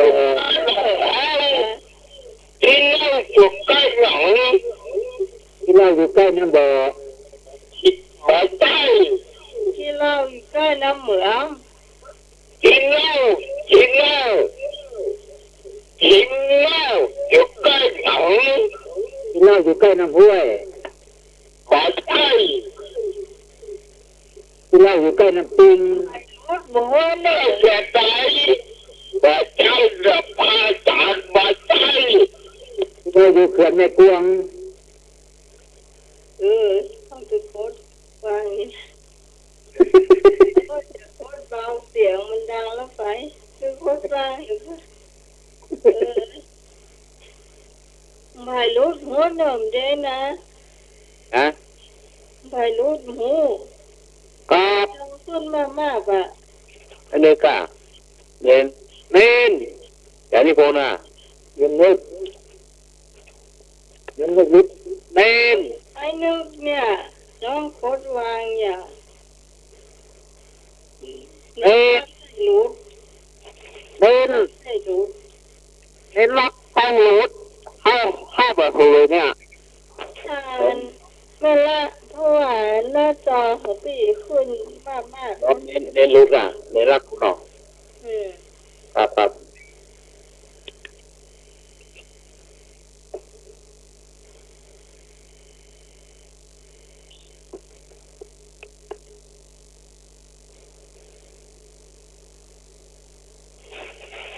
เน้น สัตว์อยู่ใกล้ตางูหนูอยู่ใกล้หลงหนูอยู่ใกล้หลงเข้า ที่เราอยู่ใกล้หยังป้า ผมเน้นที่เราอยู่ใกล้แต่ที่มันหลุดไปกันหลุดไปที่เราอยู่ใกล้หยัง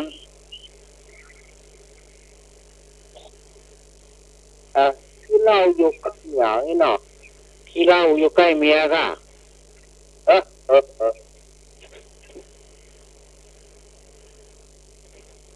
แต่ที่ว่าที่รู้หนูครับอยากใกล้หนู ใกล้ปากงู หนูอยู่ใกล้หลงเข้า ที่เล่าอยู่ใกล้อันยังจุดเอาไว้ ที่เรา ที่เวลาเที่ยงคืนเนี่ย ที่เราอยู่ใกล้เนี่ยที่เราก็ไอ้อย่างนี้นะ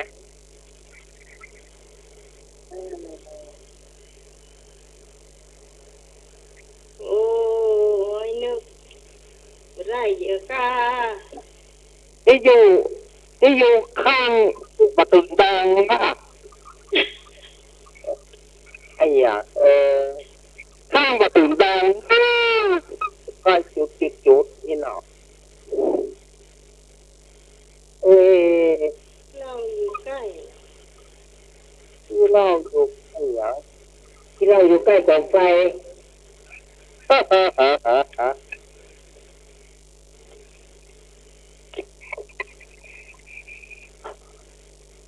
โอ้ยถ้าจะได้ยอมนะกายนึก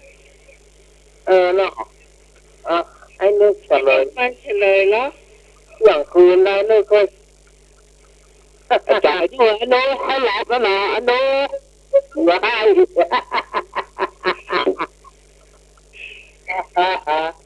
เดี๋ยว เรียก คน เรื่องเราหลับแล้วนะอนุ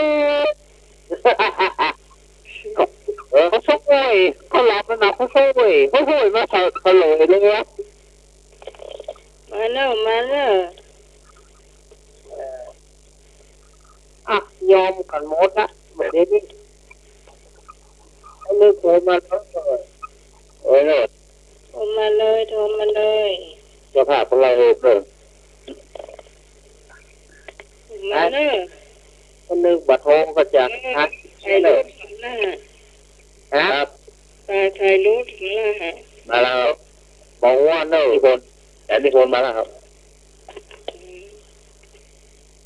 อาจารย์นิพนธ์เหรอ มาเลิกมาเลยขอมาจะค้างเงียบ มาจะห่างหายเนอะ มาเลยเมื่อเนอะขอมาจะค้างมาเนี่ยเนอะมองในปากประตูนั่นเนอะมองในปากประตูเนอะ เนอะ เดินเนอะ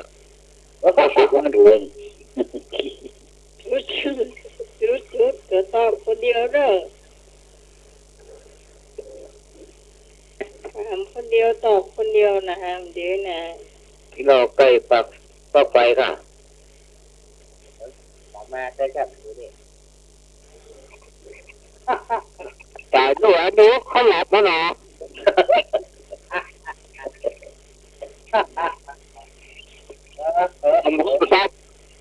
เขาหลับมาเถอะเขาหลับ เสียงก็ไหวนะ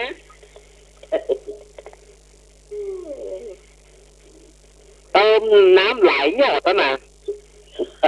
ใส่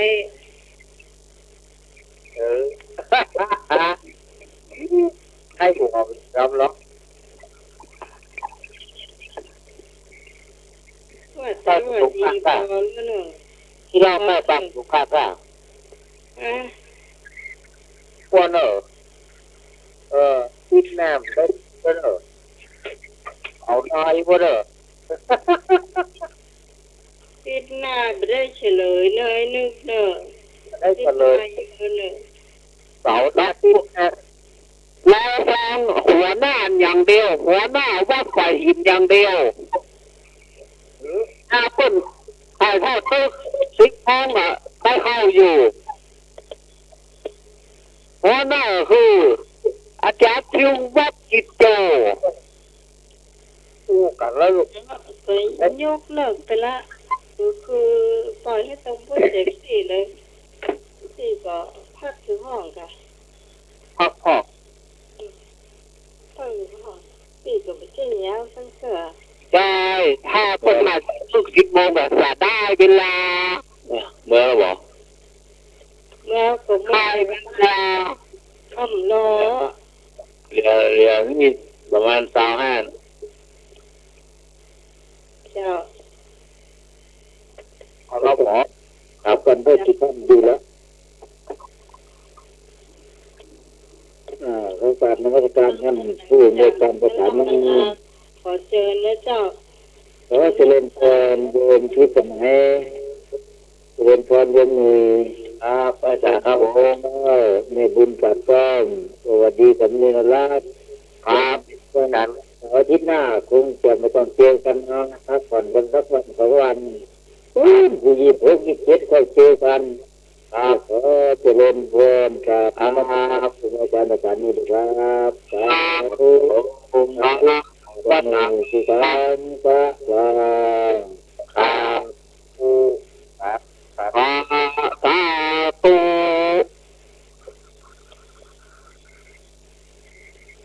เจ้าคุณผู้ฟังท่านไหนจะมาลำมาลากันขอเชิญนะเจ้าช่วงนี้เลยเนอะ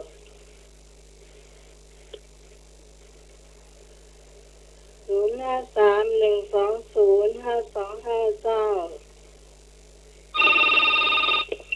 โอ้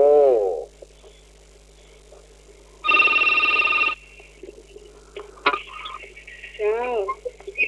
จ้าลุงไหน เจ้า ค่ำคืนนี้ก่อนจากกันขอทุกท่านมีความสุขอยู่ดีมีสุขจ้ามีสุขภาพแข็งแรงปราศจากโควิดนะเจ้าขอทุกท่านโชคดีมีเงินใจตลอดกาลเจ้า กราบพระสาพระอาจารย์ท่านพระครูสมุทรวิศวัตรวรติโจผู้บริการสถานีเจ้ากราบพระสาพระอาจารย์นิพนธ์วัดท่าใจสะเก็ดนะเจ้ากราบพระสาในบาราชเจ้าและสวัสดีนักหมายเจ้า เจ้า และสวัสดีลุงหนุ่ยตัวนะเจ้าสวัสดีเจ๊เจ๊ตัวท่านเจ๊เจ๊อย่างนะผู้ชื่อของพระอาจารย์ผู้บริการสถานีเต็มนะไม่พอจะให้ข้าวต้ม2 คู่เลยนะเจ้าคนทำไมจะพูด200จ้าเอาปลาร้าให้ตัวเน้อเจ้าผม เจ้า แล้ว เอาไป แต่ วัด คือสะดาใหญ่ก็ถึง2,000เลยเด้อไปมาเงินส่วนครับ เป็นงบ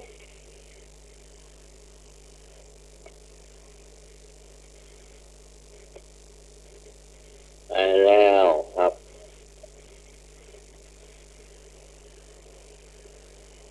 เจท่องนี่เนอะเจเนอะ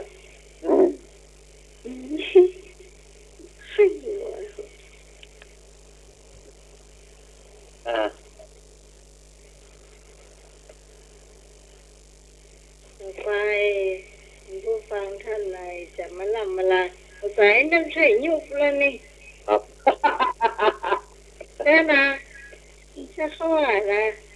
พูดกับจี้เสียงพวกนี้เนาะ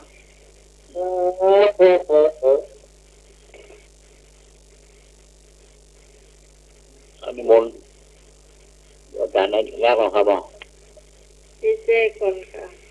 เจล่ะเอาหาก้อนครับ ลองอู้ลองว่าแต่อาจารย์มุมเต็มเนาะ ขอกลับว่าแต่อาจารย์สุวัสดิ์อินโตเอามาขันนะครับขอกลับว่าแต่ต้องขึ้นลงพอเหมือนกันนะครับขอกลับว่าแต่อาจารย์สมัครเขาเหมือนกันครับผมขอกลับว่าแต่ทุกคนที่ฟังขึ้นทุกคนที่ฟังขึ้น104ในเวียงว่าใส่หินในเวียงเนี่ยนะครับผมขอกลับสวัสดีกำนันหนุ่ยห้าเหมือนกันนะครับครับผมคงขอกลับสวัสดีพี่ที่สมัยคนงานบ้านดอนตาลห้าเหมือนกันนะครับชื่อนามสกุลเนี่ยอ๋อบ้านดอนตาลมันดินเนาะครับคุณเนี่ยอ๋อจำได้หรอจำไม่ได้ครับอย่าดูไปสุริโยดอนครับสุริโยดอนครับขอกับภาษาในรักเขาเหมือนกันนะครับสวัสดีรับฝันดี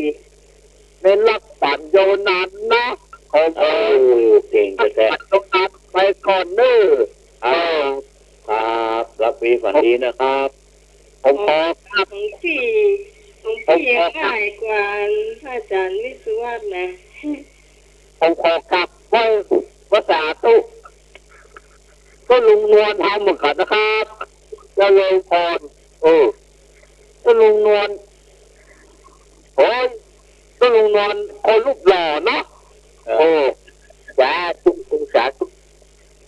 ผมขอลาก่อนนะครับสวัสดีครับสวัสดีครับดีกันดีนะจะไปเป็นสามเณรเอาลักเจ้าครับผมครับผมสุดท้ายแห่งเวลามันมาม่วนเนาะมันมาหนัวเอาไรแต่มันหนัวกันนะมันรายการจะเขาลักฟังเขาว่าเขาไข้หัวอันสุดท้ายหน่อสุดท้ายนี่นะคนกิ้งไปกิ้งมาว่ะนี่นะสุดท้ายแห่งเวลาของท่านทั้งหลายรับดีก่อนที่ตื่นมาเพื่อพบกับความดีตื่นมาพบความ